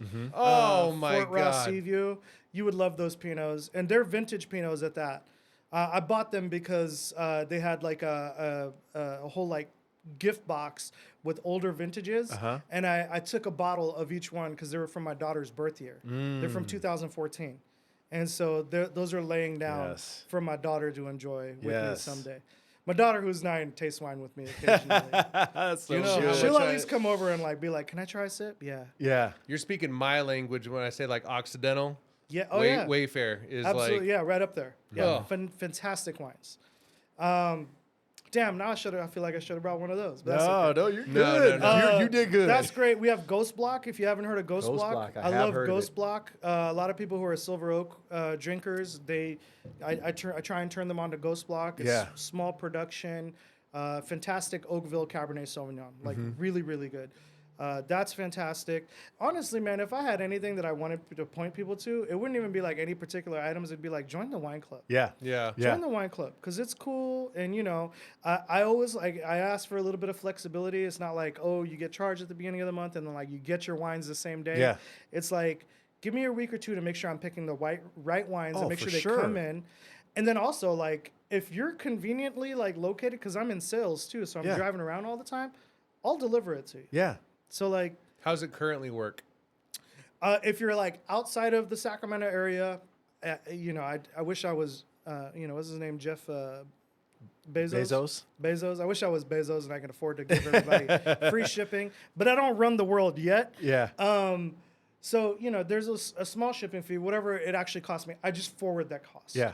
So a lot of people think that like, oh, and I've had a lot of close friends even tell me like, why don't you do free shipping? And I'm like, because it's fucking expensive. Yeah. It's and not. like, It's not free. it's not for, and with wine, it's even more expensive. It 'cause is. The bottles are heavy. The juice is heavy. Yep. You have to package it properly. I want you to open the package and feel special. Like, I don't want it to be like just Yeah. some Joe Schmo wine, dusty ass bottles. No, Yeah. like I tissue wrap every bottle myself. Yeah. Are you serious? Yeah, no, like dude, it's a small business. Everything is me. All the social media posts, all of the business side, everything. It's me. Yeah. I love your social media too, man. Thank you, man. I try and have fun. I try and showcase like who I am as a fun person. Like, I'm a fun person. Oh, that's great.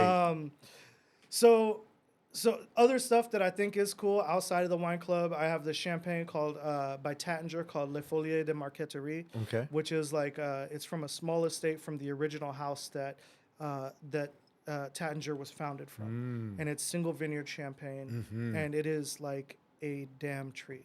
And Tattinger is known for Comte de Champagne, but damn, the Le Follier de Marqueterie is one of my favorite champagnes. Wow. And so I always keep that stocked on my website because I truly believe it is one of the best. Here's the thing I'm most excited about for getting on your wine club. Like you searching around and finding stuff to surprise us on a monthly basis and everything like that is where it's at, man. Yeah. That's what I'm excited about, man. And It's fun. And to give listeners just like an idea of how rough it is out there in these streets. So I just got my email from Donham that my next allocation of 6 bottles of wine, 3 Pinots, 3 Chards is running me $900. I'm on their Grand Cru allocation, so I get 24 bottles a year, and it's about that every allocation. So you're talking about 9, 18, I'm not a mathematician, but like almost $4,000 a year. Yeah. So That's not cheap. it's not cheap. It's not cheap. No. And it's all, and I say this, dude, I'm one of the biggest fans in the world of Donham, but it's all Donham.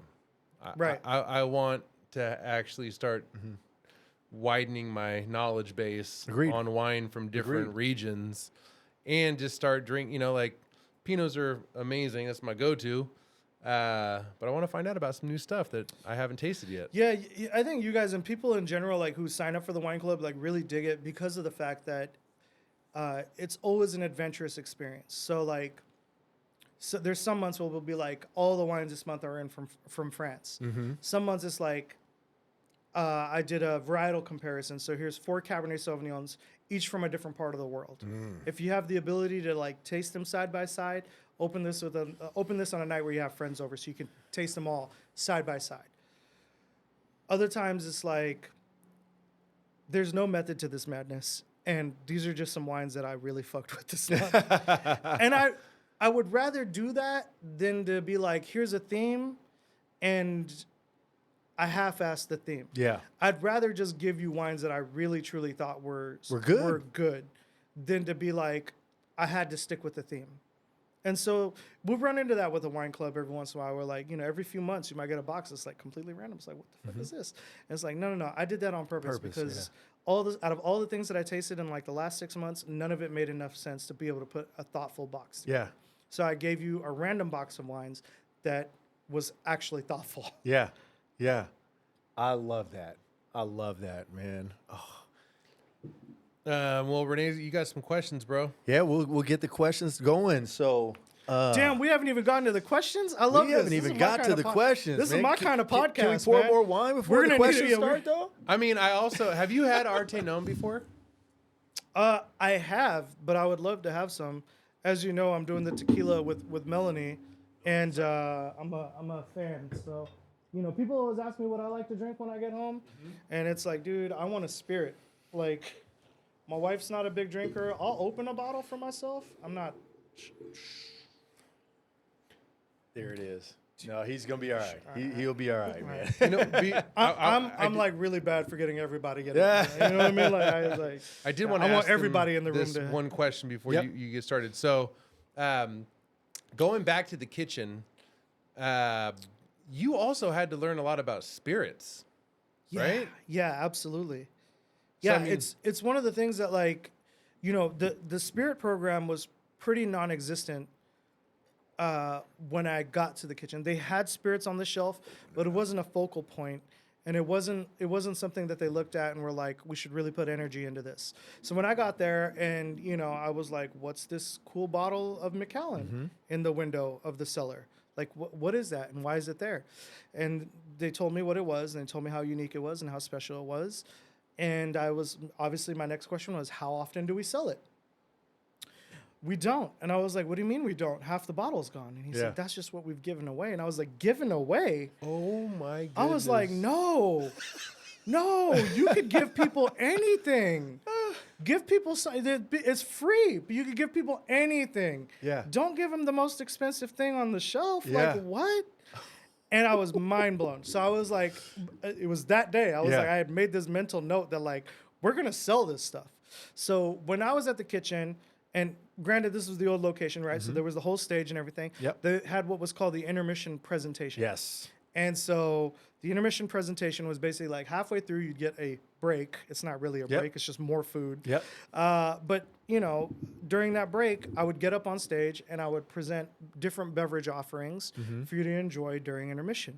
And I would always finish with like a flashlight and I'd point it at the bottle and I would give us a little spiel about how if you bought enough or drank enough, I would eventually be able to buy my family a big ass boat. Just stupid shit, right? I really kind of turned that whole intermission speech, like it started off from like being kind of like sales pitchy to like, I turned it into like my own little like stand-up act because I've always wanted to do stand-up comedy and this was my medium. Yeah. This is what I had at the time. Yeah.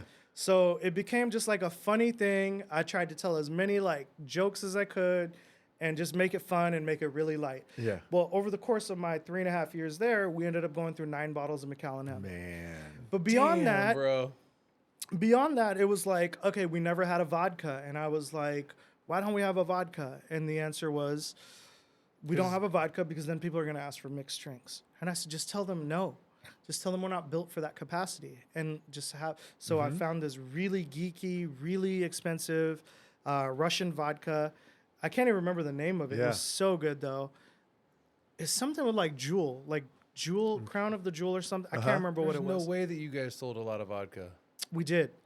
And That's and so like weird to and me. people would come in and they'd be like, "Hey, do you have vodka?" I'd be like, "Listen, I have vodka, but we can't make you mixed drinks. Like, we're very limited staff. We don't have like a full-time bartender." Yep. You're speaking But his language, If by you the way. if you I want it am. neat with like a lime twist or a lemon twist, we got you. Yes. Like that's easy. And it would be like, "Great, I will take it." And so we introduced that.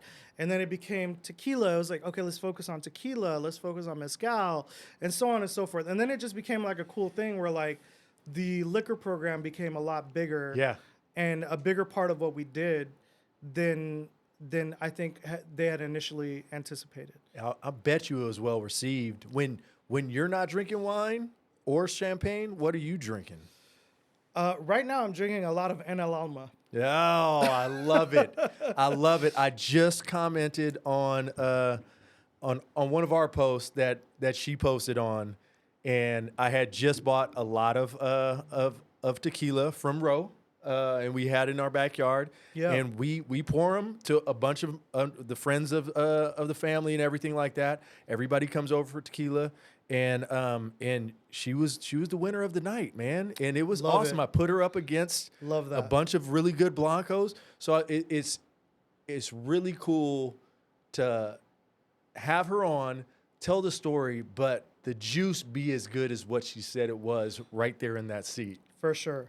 So For sure. I'm super happy for her, and it's blind. I tell the story behind it, but they have no loyalty to her. They're just saying straight up, I love this drink, and that's what's pretty damn cool. And I'm super happy for her because I'll continue to pour that in my backyard for people and keep putting her name out there. Man, as the strategic advisor to her company, and as somebody who's helping her out with sales right now, that is music to my ears. I love it. I love that. I love it. My buddy Garrett, who Garrett Scott, is like a big time bourbon guy. That's like the lane he stays in. And he texted me. He's like, "Yo, I'm going over to my buddy's house, who's a big tequila guy. Saw the podcast, so Enalama, and there's a really good spirit store that we found out about in Elk Grove, Sheldon Wine and Spirits. I love Lori. Bro. Lori at Sheldon Wine Shop. Bro, she is one of the coolest chicks. So cool. It was so funny. I don't know. Like we ended up talking to her for like a half hour, and I just look at her. I go, "Are you married?" Like I'm just curious, and she's like, "Oh no, I'm single." She's like, "I just like running this business." I'm like, "Dude, she is this dude." Because we came there for we grabbed some Enalama, but we also wanted to get. It was the only place at that time that Jake also makes mezcal, and this mezcal that he makes is called Don Amato. And it's probably some of the best mezcal you're going to get your hands on. It is. And Okay. I text Jake directly. He's from Oakland, but he moved to Sacramento recently. He's had his tequila mezcal brand for like 30 years. And I'm like, "Where can I get your mezcal, bro?" He's like, sends me a screenshot of Sheldon Wine and Spirits. He's like, "The last like 5 bottles are right here." So anyways, super nice gal. But Garrett was like, "Bro, people were losing their minds when I poured them that Enalama." He's like, and I'm also trying to like tell him too, for somebody that hasn't really gone down the rabbit hole with tequilas and doesn't know how much shit tequila is truly out there, to start off with such a fine additive-free tequila, you don't know how spoiled you are. Right. You know what I mean? Right. Because there's some bad ones out there. There's a lot of bad tequila out there. Yeah. Yeah, no, man, everything is so thoughtful about the bottle design. Correct. The name of it, right? Down to the glass cap, the all-seeing eye to see beyond. And then the juice itself. Like, Yeah. it's a special tequila. And It getting is. behind it was easy. I was very privileged. I got to be a part of the making process. She would go down to Mexico every few months, and Yeah. she would come back with like 3 or 4 bottle samples. And she would be like, "Tell me your tasting notes on each one. I want to know which one you like the best." And they'd be labeled like 1 through 5, right? And then I'd give her my tasting notes and be like, "Here you go. Here's which one I think number 2 was great," or whatever. And then she'd go back down and she'd give Oscar her feedback. And then it would become something else. And then she'd come back with 3 or 4 bottles, and we'd do it all over again. And then eventually the product came out, and it was like, we're launching, and it was like, oh my gosh. So to have the product and have it be so well received in Sacramento is very, very nice. Because the initial goal for the company, and I think she mentioned this in her interview with you guys, is that, we really want to own our backyard. We really want to be loved in Sacramento. And it feels like it is happening all very, very rapidly. She's taken over, and for the record, I didn't know you were involved. I said that just to say that. Oh, that's That funny. is amazing. Yeah, I did no, not no. say that because I didn't even know that you were involved. Yeah, no. I'm involved, man. What? But Melanie's a good friend. Her brother and I are good friends, and I mean, I knew you knew the family, I but do- that I doesn't do- mean that you're involved in That's the how- business. by the That's way- freaking amazing. Yeah, I know. I love our relationship on this podcast, because what it is Rene and we want these things to be so freaking organic that like we'll talk a little bit about the guests coming up, but I think this was what I said. "Yo, bro, we got Tesh, man. He's a beast. Clay, Melanie, everyone, and Yeah, I'm sure I was busy when he said it, and I just No, but I just love that we get to actually have some of this stuff pop off Yeah. like during the actual podcast. amazing. It's like legitimately. It feels a lot more organic. Yeah, that's and what it's I'm like a saying. real conversation. Yeah. Like I know we're being recorded, and I know Yeah. sometimes for like punchlines, this is just me from like my own social media presence. 100%. I look deadpan into the camera, right? Because Yeah. I'm so used to like having to be like right here for attention. It's actually the more you look at it, the weirder it's getting. I know, bro, and I keep doing it now. I can't stop. So good. But I love the organic nature of us just being able to drink wine and have a conversation and Yeah. just talk about what we're doing. 100%. And here's the thing: I know the time frame of how long these things are scares people initially, but it never feels that way when we talk here. No, it yeah. never feels that way. No. Matter of fact, I'm always like, I think we should start wrapping up. I don't want to, but we should. I just like how like Kendra's like, so who like what podcast you doing today? And I'm like, another person that's slinging alcohol, babe. She's like, Somebody did you guys start a fucking podcast just so that you can drink? Like, No. what is Somebody that's in the I did spirits not. industry, huh? Chris did though. Dude, the best podcast was when we took our podcast to Brasswood. Uh-huh. Oh, it was. And like they always roll out the red carpets for us when we go there. We've been members for years. Yeah. I mean, I sold Marcus's house before he moved to St. Helena. That's dope. And anyways, I have a tendency once we start drinking a lot of wine to start like talking shit to Rene. And like listening back to that was like probably like episode or 6 or 7. And I remember like texting Rene, I'm like, bro, I'm so sorry, bro. Like I just listened to that episode. I'm gonna have to go back and listen to that now because I'm curious. It's I want to actually- hear all the shit talking. I wish the camera was on after the camera stopped rolling with him in the parking lot because he was drinking a little too much. Yeah. It's actually a very fascinating podcast because you get Angelina Mondavi's entire backstory. Exactly. You get Marcus's backstory. And then you get to hear some of their favorite wines and wineries in the areas outside of Brasswood. So it was very enlightening. It That's really awesome. is. In every trip that we have in this space, we get to hear people's entire story. You have an amazing story. You've got to this point, entrepreneur, and now you're building this to where it is. What's next for you in the future, man? Man, I think it's just continuing to layer on to what I'm doing. I would love eventually to have my own space because I think one of the things that like I keep circling back to when I talk so much shit about other places is that it's easy to talk shit when you're on the sideline. Yep. And you hear that being said to people who are in other industries or even within our industry, but it's like, man, if I had some skin in the game, then my talking shit would be a little bit more valid. Yeah, I You know? love it. So yeah, I would love to have brick and mortar. It's tough to commit to brick and mortar. You know, It is. I drive around all day trying to sell wine and Mm-hmm. tequila to people. A lot of people see all the new places that are opening. Mm-hmm. I see all the places that are closing. Yes. Yes. And it's like, it's not as great as people think it is going, right? It's like, this place has been open for 5-6 years and they finally decided to just call it quits. Mm-hmm. And it's like, dude, that's rough. It is. It is. And let's really walk back on your story. You got hired at a place and was like, nah, you shouldn't do this for a living. That was your first experience. You get into Morton's, you work your way up, you don't get picked. It's like, nah, you're not manager material.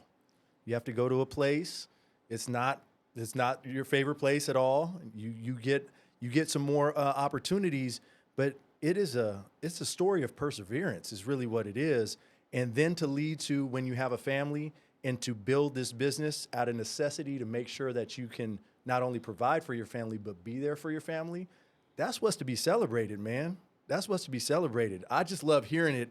And that's why these things are amazing to talk to because it should be celebrated. These stories are what makes the difference because everybody doesn't get to hear what it takes to get to the position that you're at. You had to eat a lot of shit. No What doubt. it sounded like. Damn, bro, you got me like emotional. I don't know if it's the fucking wine or that was poetic. Thank you, man. That's Man. very kind of you to say. Seriously, man. It's funny. Like when you're a parent, like you're constantly trying, like, you want your kids to have this life that you never had. And it feels very lonely when you understand, or you feel like you're the only one who understands how different your upbringing was from what you're giving to your children. So like I'm constantly trying to share stories with my kids about times that were really difficult and why they may have it a little bit nicer than us. In a lot of ways. And you know, the biggest thing is like I'm trying to give you my time. Yes. And when I tell my kids, I'm very open and very honest with them and direct. I tell them, if it's like, I'll try and give you my time. And you know, there's a lot of people in my life who didn't give me their time. Yeah. So it feels hurtful when you don't respect it. Yeah. No doubt. Or don't appreciate it. And it's not her job to appreciate it, right? It's just her end of one. It's her experience. That like my dad is just around. My mom is just around. This is who they are. They're in our lives. But I still want her to, I don't want her to like become spoiled. Yeah. And it's a fine line when you're like, with you.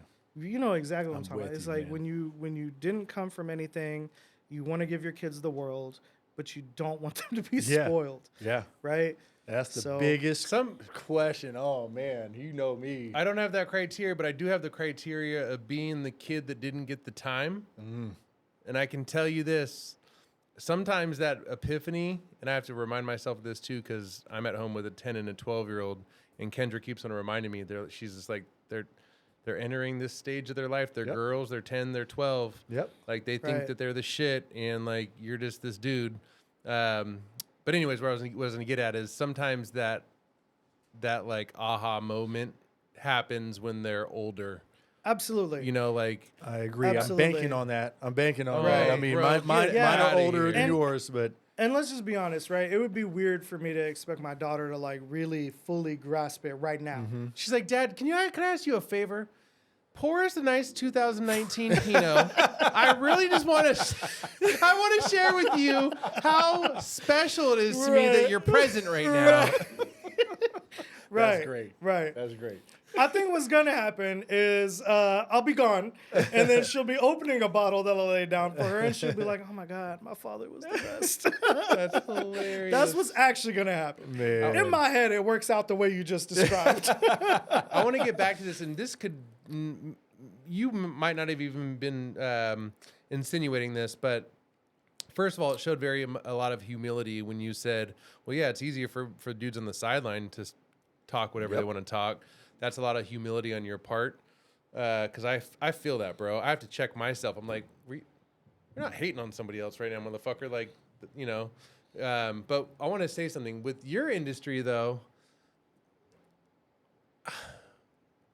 I struggle with this, but I don't know if brick and mortar is the thing with what you're doing. It's a tough. It's a tough. tough You answer, said- right? like, you said it. It's a tough so answer. here's what I would say as a customer. What would mean a lot to me, there has to be interaction. Of course. So once a month, once a quarter. He's wondering if brick and mortar allows you to do more interaction because you don't have to go other places. Am I right with that? Right. Yes, but brick and mortar, he's selling one product, right? Right. Well, yeah, you're selling wine. I guess my point is you need brick and mortar if you're selling food. For sure. Conversation's done. For sure. But like we had this talk with Ro, and he brought up some good point. I guess all I'm trying to get at is this: if you can figure out a way to where allocation members get their wine on time, you can figure out a way where there's like a delivery service where you're not being stretched. As the business grows, hopefully you get bigger and make more money, because that's what all profitable businesses want, is to get bigger and make more money, right? For sure. Leverage yourself out a little bit more, have these events. I don't know. I guess I'm just spitballing, but I think you can achieve all of that without having to have brick and mortar. I think the world's changing. I don't know. Like it just feels like leases. What we need this. This space is like, bro. We needed this for we sure. needed this space, but it's also super expensive having this space. For sure. Right. Yeah. And I mean, you guys are like a year in, but I can't imagine that like the return on investment is quite there yet. What return? Yeah, there's no return yet. Exactly, but right? we're in it This for the is long this haul. is the return is conversations that we enjoy. For sure. So, which is more than worth it. Well, I mean, that's awesome that you feel that way. That's awesome that you feel that Yeah. way. It's really hard, right? Like when you you nailed it. Yeah, It's yeah. like that's exactly. It's my question. I'm Yeah. questioning whether or not brick or mortar is the next step. Brick Yeah. and mortar is the next step. I think the biggest thing is what you said about your kids and your wife, which is being able to spend time with them. So it's that that exchange, right? Like, I guess what I'm trying to say is like if you can have this incredible product, meet new people, do what you do, and still be able to get time with your kids and your wife, that sounds like a pretty amazing thing.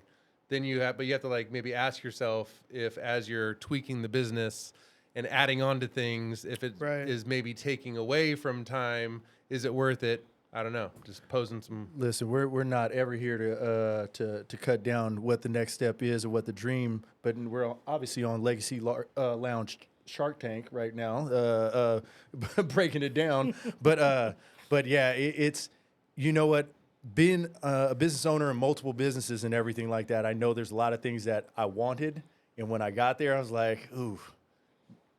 Might not have been the best for what it is. I just love the conversations about it to talk through it because everything that you have, when you have friends that can over some wine poke holes in it, not to cut it down, but to be things that you might not have thought about. Right, that's yeah. all beneficial is what it is. And we have a lot of people around each other that do that, and it's really helped me in business a lot. That's for sure.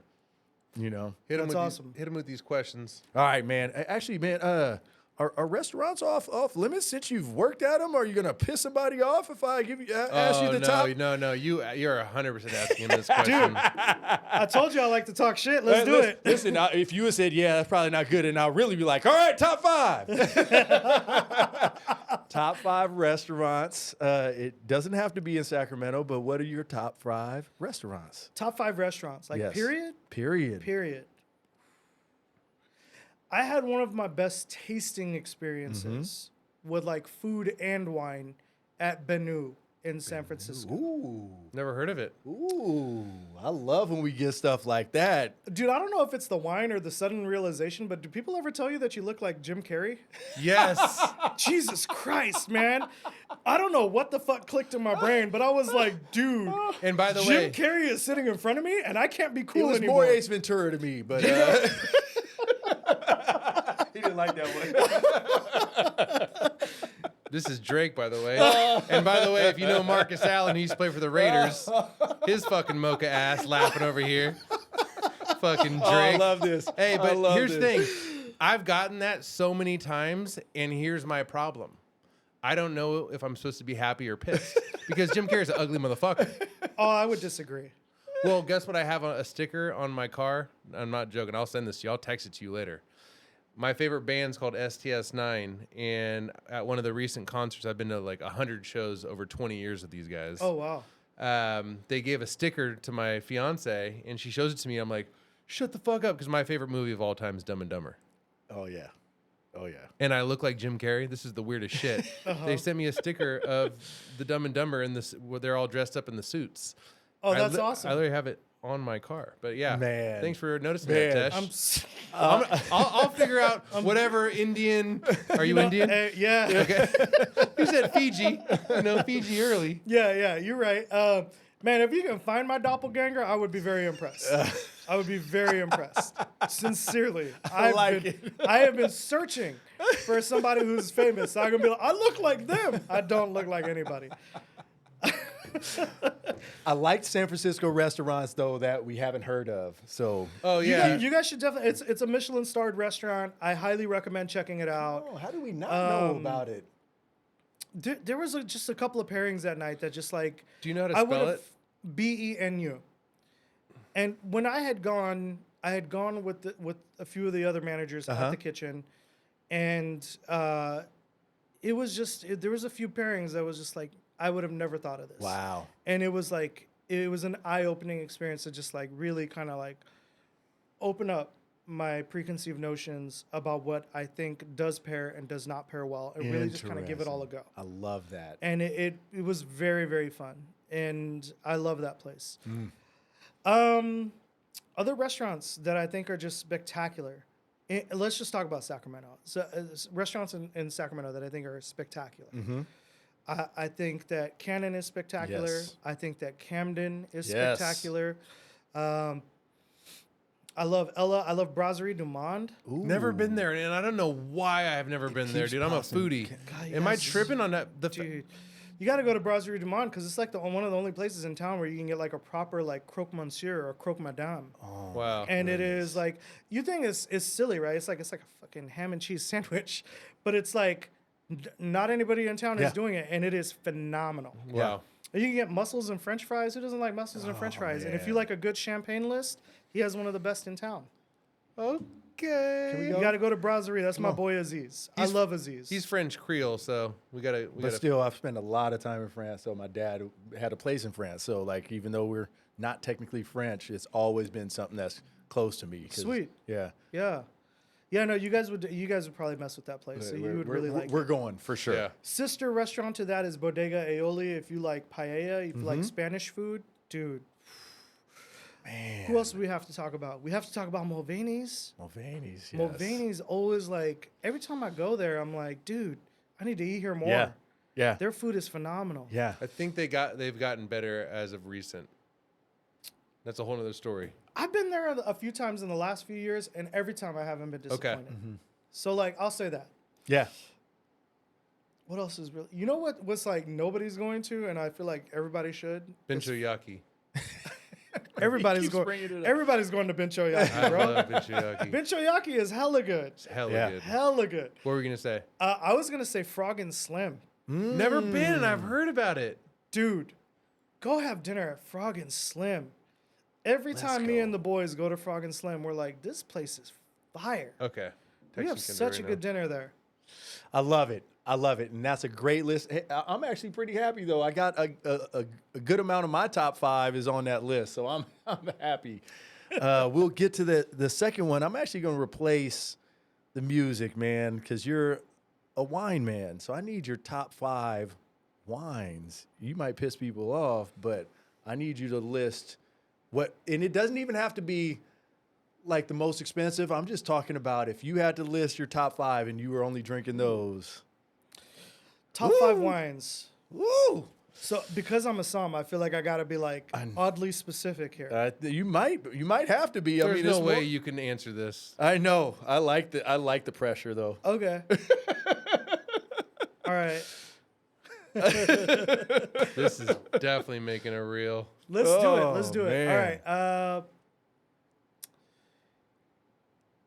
I've been very privileged to have tried very many good of champagne. Yes. So I still feel like I would pick Tattinger Le Folier de Marqueterie as like my number one choice. Okay. And then I feel like I had to like pick one for like each category almost. Okay. I mean, I'm down with that. Okay, this one's gonna be controversial. There's a winery called Kenzo based out of Napa, and it's named after I believe his name was Kenzo Sugimoto or Sugimoto. He was the original founder of Capcom. Oh wow. So he bought the property in Napa, and eventually he had like the best vineyard manager, David Abreu. I'm gonna piss off people. One of the best vineyard managers in Napa, David Abreu, be the vineyard manager. I think Heidi Barrett was the consulting winemaker, and she's a badass in the wine world too. And their Sauvignon Blanc,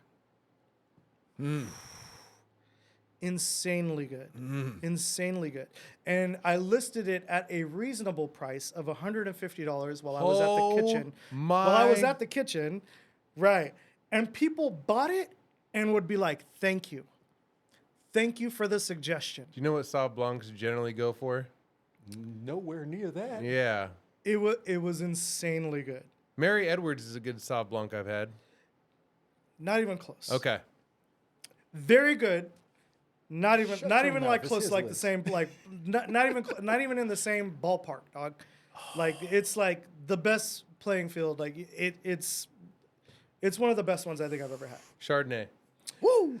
Chardonnay. I've had some pretty bougie Chardonnay. Yeah. Have you had Kongsgaard? I have had Kongsgaard. Kongsgaard is Get to his fantastic. list. Stop giving suggestions, No, man. no. Shut up, man. It's a song, man. No, it was a question. It was a good question. I have had Kongsgaard Chardonnay. But it ain't no It is one. good. You can go fuck yourself. If I had to pick a Chardonnay, it would probably be French. Love it.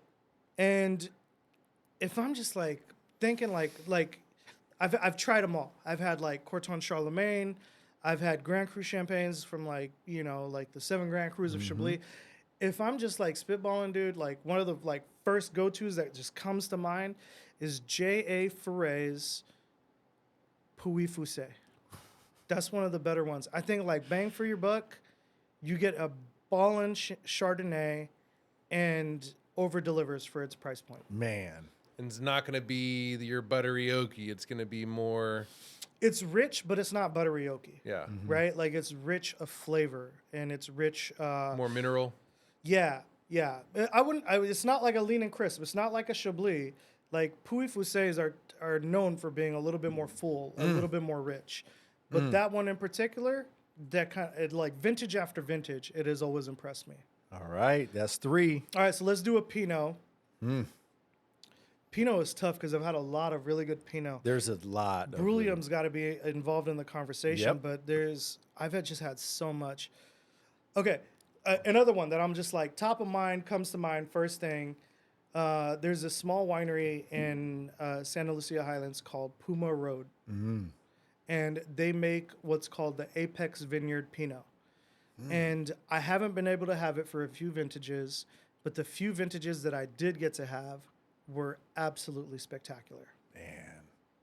Yeah, that was fine. Let's go. And then let's pick a cab for number 5. Yep. All right, so a cab would be... That was at my house, by the way. To your point. Puy Foussé by who? Let me see. Man, you had that? Yeah. What? Oh, yeah, yeah, that's awesome, dude. That's a fantastic wine. Guess where I got that from? From where? Costco and Thomas. What? No way. Yeah. Let me tell you guys something. Hold on, Costco. I use the recipe. Okay. Yeah, go ahead and tell them. Costco's really got me fucked up. Costco's got me fucked up because Costco gets wines wholesale cheaper than I can fucking buy them for. What? They will sell them to people for cheaper than I can go buy them for wholesale. Oh my Before I goodness. resell them to somebody, it's ridiculous. It's Costco. It is what it is. That's crazy. It's crazy. But it's also like Of course. it's a part of the territory. It right? is. Of It's like, course. the bigger you get, the better prices you get. The Of more you course. buy, right? The more deals you can cut. Yep. But like I had a good friend who was like, I love Behringer Napa Cab. Uh-huh. And I was like, well, let me see what I can do for you. Dude, I'm not joking you. Like Costco sold it $8 cheaper than I could buy it for. Damn. Before I sold it to somebody. Damn. Which is crazy. That is crazy. But, you know, Yeah. if Costco offered me like a $200,000 job Listen, to pick all the wines, they do call mortgages me too. Costco. They do mortgages too. So like, don't. I mean, I'm saying, right? Like it's crazy, but all right, the cab. the cab. All right. So the first and foremost, I have tried so many cabs. Yes. And one that I buy vintage after vintage, like without fail, because it's the one wine that the winery makes is Don Melchor. Chilean Cabernet Sauvignon. What? I love that wine, dude. Like it just like vintage after vintage. There's vintage variation. But damn, like every year it never disappoints me. Chilean Chilean Cabernet Sauvignon. Cabernet. I've been to Chile. Have you? Yeah. I've had some of their wines. They're phenomenal. That's So good. crazy. That would be like my cab sauv of choice. Like Man, what a list! And honestly, I'm want to track down everything he just that was a good named. question. That was a good question. It's hard to pick 5 and be like, oh, these are the ones that you know what I mean? Hey, I every feel like now some and- wineries are gonna call me and be like, you know that allocation we give you, bitch? That allocation is gone, son. Listen, we knew we might piss some people off, but we were willing to to negotiate that. I feel like if I ran like a full blown, like if money wasn't an issue and I was like, oh, I had like $100,000 to run a wine program, every single one of those wines would be a part of my wine program nonstop. Amazing. Yeah. I mean, we might have to open this right now just to have him taste it. What is that? Some of that French shit. I don't even know. It's a Chateau de. How do you say that? Oh, Chateauneuf de Pop. Yeah. Fuck yeah. 2014 too. Oh shit. Yeah.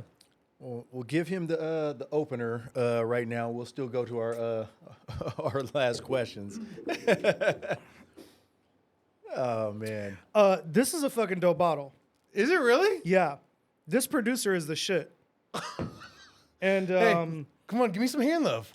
it feels like it's a good temperature too, which is amazing. Yes. No, this is exciting. While you open that, I want to talk because Rene and I never get any time doing this, but I feel like Rene makes fun of me a lot. And I just want to ask you, do you have any close friends like that you consider brothers A lot. that Like a lot. fuck with you and make fun of you? What are good friends if they can't tease you once in a Thank while? you. Okay, that's fine. Right? I'm No- sensitive as a No, motherfucker. no. Oh, Yeah. well, hang on now, Chris. I was just gonna say the same thing. Like, I'm sensitive as fuck. Okay. So, like, I have a boiling point too, where it's like, listen, bitch, I know we're friends, but stop fucking making fun of me, okay? I got emotions. Like, just I got emotions. don't stop. And no, that happens like every other time we hang out. I'm like, I love you. And he's like, I love you too. And it's funny because like all of my homies, they act like it's like a normal thing to just like fucking rib on each other. See, the thing- and I'm like, bitch, I got feelings. Yeah. I got feelings. My daddy left me. Stop playing games. I have all these realizations the next day after I'm hanging out with Rene, and we golfed on Sunday. And the next day, I was like, bro, you were like on hole 7 hugging him. Like, people don't do that on the golf course. I was like, dude, I just want to say it's so good to just be out here with you, and the weather's nice, and I just would like a hug, you know? And I wasn't talking shit. I hugged him back, man. Listen. No, I know you. No, I know Yeah, for sure. But I'm just saying, like, I'm just pointing out how absolutely sensitive I am. And my triggers come out because my dad was never around. So I'm like, I look to Rene, like, I'm like, yo, bro, Listen, I know we're friends, but you're kind of like a father figure to me a little bit. Everybody pokes people they love. I mean, how many times you crack on my calves, man? You don't have calves. That's See? You see? I'm so sorry for sensitive. staring. I'm so sorry for staring. Oh my god. I can't not stare now, bro. How the fuck are you so fit and buff and you ain't got no calves? Listen, I blew my Achilles, okay? All right, It was fair enough, already fair enough, bad, and then I fair blew enough. it, and it looks like I'm from Somalia. Listen, as somebody who spends no time on his body, like, you know, fucking mad respect, dude. I don't know how this is gonna drink because. Oh boy, I'm scared.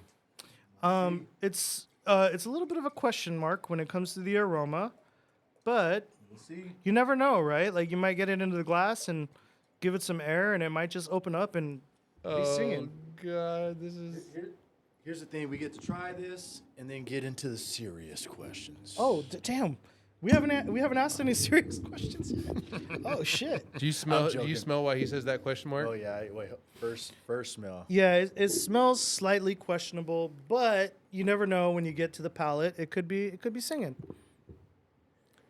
To me, it's not singing, and I think what this is, I don't know shit, but I think this is a temperature thing. I think that this bottle or these bottles probably weren't sitting at the right temps, and they got beat up by the Where'd sun. that come from?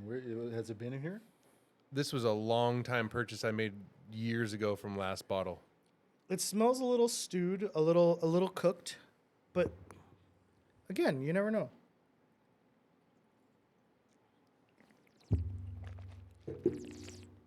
Yeah. It's not horrible, but it's definitely not. I mean, we're taking a big step down. Bad, right? It's all right. No, I'm sure. That's great. No, man, it's That's great. That's great.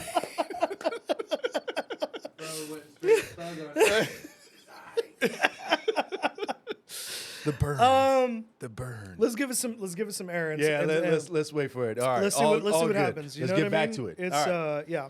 All All right, right, so we're centered so we again. hit- I'm surprised. Like, they're a serious question. Yeah, no, We okay, hit food. We hit food. We hit wine. We hit. Let's go last dinner. Can I ask that? Yeah, for sure. I'm becoming more unhinged as this podcast goes on. That's the intent. If you only had one choice of having dinner with someone, would it be Rene or me? And look, no, don't look at that motherfucker. Look at me, Jim Carrey. I'm just kidding. If you can have dinner with one person, dead or alive, who would it be? Dead or alive. Dead or alive? Dead or alive. You guys are gonna get me emotional on this. Hopefully. Fuck. Hopefully, have Oof. another drink of bad wine. I'd probably have dinner with my grandfather. Ah, man, fuck, you guys got me fucked up. Is that your mom's or your dad's father? My mom's dad. Were you closer to your mom than you were your dad? I was closer to my mom's side of the family. Wait, let me back up. I'm so sorry. Is your mom and dad alive still? My dad passed away a few years ago. Okay. Yeah. We didn't have the greatest relationship. It was very on and off. And, you know, going to that funeral was weird, man. Like, I wasn't going to go to the funeral. Mm-hmm. And my sisters called me. I have two older sisters, and I have two younger half-brothers that my dad had with his new family. And my sisters called me, and they were like, hey, we know you don't want to go, but it would mean a lot to us if you would come with us. And I was like, fuck you guys. That's a great statement. That's how to do it. Fucking, they got me fucked up. So I think I would pick my grandfather mostly just because I'm intrigued by the person that he was. And, you know, he had to pack up his whole family and move out of a country where people of his kind were not welcome. And I think that takes a lot for somebody to just pack up all their shit and their whole family and move to an entirely different country and be like, I'm going to start over here. And, you know, we had a weird relationship, man. Like I just knew him as my grandfather, but he seemed like he was like a fun guy, but he was also like an angry guy, but he was usually just angry at me because I was being a shithead. I have one distinct memory of me just playing basketball in the front yard. I live with my mom and I, when my parents got divorced, we ended up living at our grandparents' house for a short period of time. And I have one distinct memory of me just shooting hoops as a young kid. And I do mean kid. And he was hanging out with somebody. I don't even remember who he was hanging out with. But he looked at them and he said, this kid's going to do great things. And I was like, damn. Grandpa thinks that about me? I was like, I just kept shooting, trying to be cool, you know? And I thought it was like basketball related. That didn't happen. I'm not an athlete, clearly. If drinking was a sport, goddamn. But I think that I would have dinner with my grandfather and just kind of get to know who he was and what made him tick and what inspired him to do something that I think requires a lot of bravery. I think it requires a lot for anybody to just be like, all right, family, we're going to go do this new thing. And I know from getting to know my aunties and my uncles and even my mom that my grandparents weren't perfect, but that is a person that I think that if I could just pick somebody to just like have a meal with, I think that would be a dope ass meal. That's amazing. Yeah. Amazing. And I think it would be like, you know, I would be like, let's order some bougie fucking wine. And he'd be like, just give me a Clamato and a fucking beer, son. You know? He would just be like, just give me some tomato juice and a Coors Light, and I'm happy. That's and we great. would, you know, he would smoke a cigarette and we'd turn on music in the restaurant that was like on vinyl, because that's what he would do. He would turn on vinyl records and sit in the old garage that was converted into like the Indian kitchen. Oh yeah. Right? Oh yeah. And he would turn on, we would have to go to the living room, put on a vinyl record, and he ran speaker wires to the garage, and you would sit and vibe out and listen to music and drink your whatever they were, a variation of like a fucking michelada or some shit. And like he would just vibe, you know? And Man. I'm curious I'm curious to know what our relationship would look like now that I'm grown. Yeah. Because I think that we would get along really well. Man, that's a awesome. great answer, man. That's a great answer. All right, man. Y'all got me fucked up. I know. Good. Last but not least, man, you already touch a lot of lives. You've committed to giving people experiences. That's what your whole career has been, right? Obviously, took the alternate route now to be there for your family. However, all that being said, the question is, what does leaving a legacy mean to you? The older I get, the more I realize, especially as a father, leaving a legacy is the stories that people tell when you're gone, right? I share this pretty openly because the life expectancy of Fijian Indians is not very high. The number is fairly low. There's a Really? lot of heart issues. There's a lot of cardiovascular issues. And, I joke with my wife that, like, if I'm still around at 55, and she hates that fucking joke. Yeah. Oh yeah, Not a good It's joke, a tough right? one. Yeah, for Especially her, because yeah. I'm turning 40 this year. Ugh. It's like, but it's like, it's one of those things where, like, I want people to be able to look back when I pass away and be like, he influenced so many people in XYZ way, right? To me, that's legacy, is being able to, like, have your story told a generation from now, couple generations from now, and, like, the significance of who you are and what you aim to do. Is it lasting? I think we all kind of want to be remembered, right?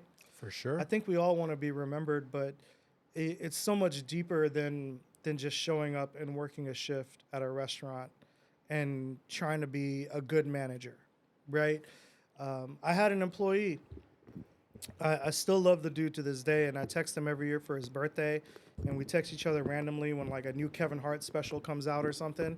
But he was a host at one of the restaurants that I was managing, and one day I had a conversation with him. I'm sorry, your mic just went limp, like, right in front of you. It was like, it was like it had too much whiskey. It was like, That's so great. But I had this employee, and I was like, hey, man, like, what are you into? Like, what are you doing when you're not here? And he was like, yeah, I would really, like, I want to be a pilot. And I was like, you want to be a pilot? And he was like, yeah. And I was like, what are you doing fucking off here? Yeah. And he told me, and he was like, yeah, well, I got to pay bills. And I was like, listen, man, I'm not going to tell you what to do with your life, but if I can just give you some bit of advice, it's like, just be in the lane that you want to lean into. Yeah. Okay? So if you want to be in the airline industry as a pilot someday, be in something that is relevant to that field. So that way, when the time comes, you have a foot in the door. Yep. And it becomes a little bit more accessible to you. And he resigned within the month. And I was Wow. like, that's amazing. And I was very proud of him. And it's outside of the realm of what, like, any quote unquote good manager would do, because you just hang on to people Yep. and abuse them, Yep. right, until they want to fucking die. Right? So Yeah. that's what quote unquote good corporate managers Yeah. do. I wasn't that guy. I was like, no, I want to see you succeed at life. Yeah. And I want you to have an experience with what we're doing in life that is beyond what we're doing within these doors. So no matter where I go and no matter what I do, my biggest thing is I just want to influence people to be the best version of themselves. And I get a little preachy sometimes because I'm very, like, big brother minded, right? Because, like, I didn't have younger siblings, but I want to let people know that life is usually more grand Yes. than what they're giving it credit for. And the time that we have, while it may be limited, you can make it incredibly special. Thank you, man. And it has ups and downs, right? Like, at the same time, like, you're gonna go through highs, you're gonna go through lows, but fucking ride that roller coaster, man. Because when you're in those lows and it's feeling like down and lost and you're feeling hopeless, like, that roller coaster is gonna come back up, and you're gonna be feeling great at some point. and it's gonna go. It goes up and down. It's a roller coaster. It 100% And, does. If I could leave behind any legacy, it's that people still tell my story, and my story is one of overcoming what people set expectations of you. Me and my siblings had very low expectations of us, and we are thriving, Amazing. and I love that. Amazing. And we just got to hear your entire story.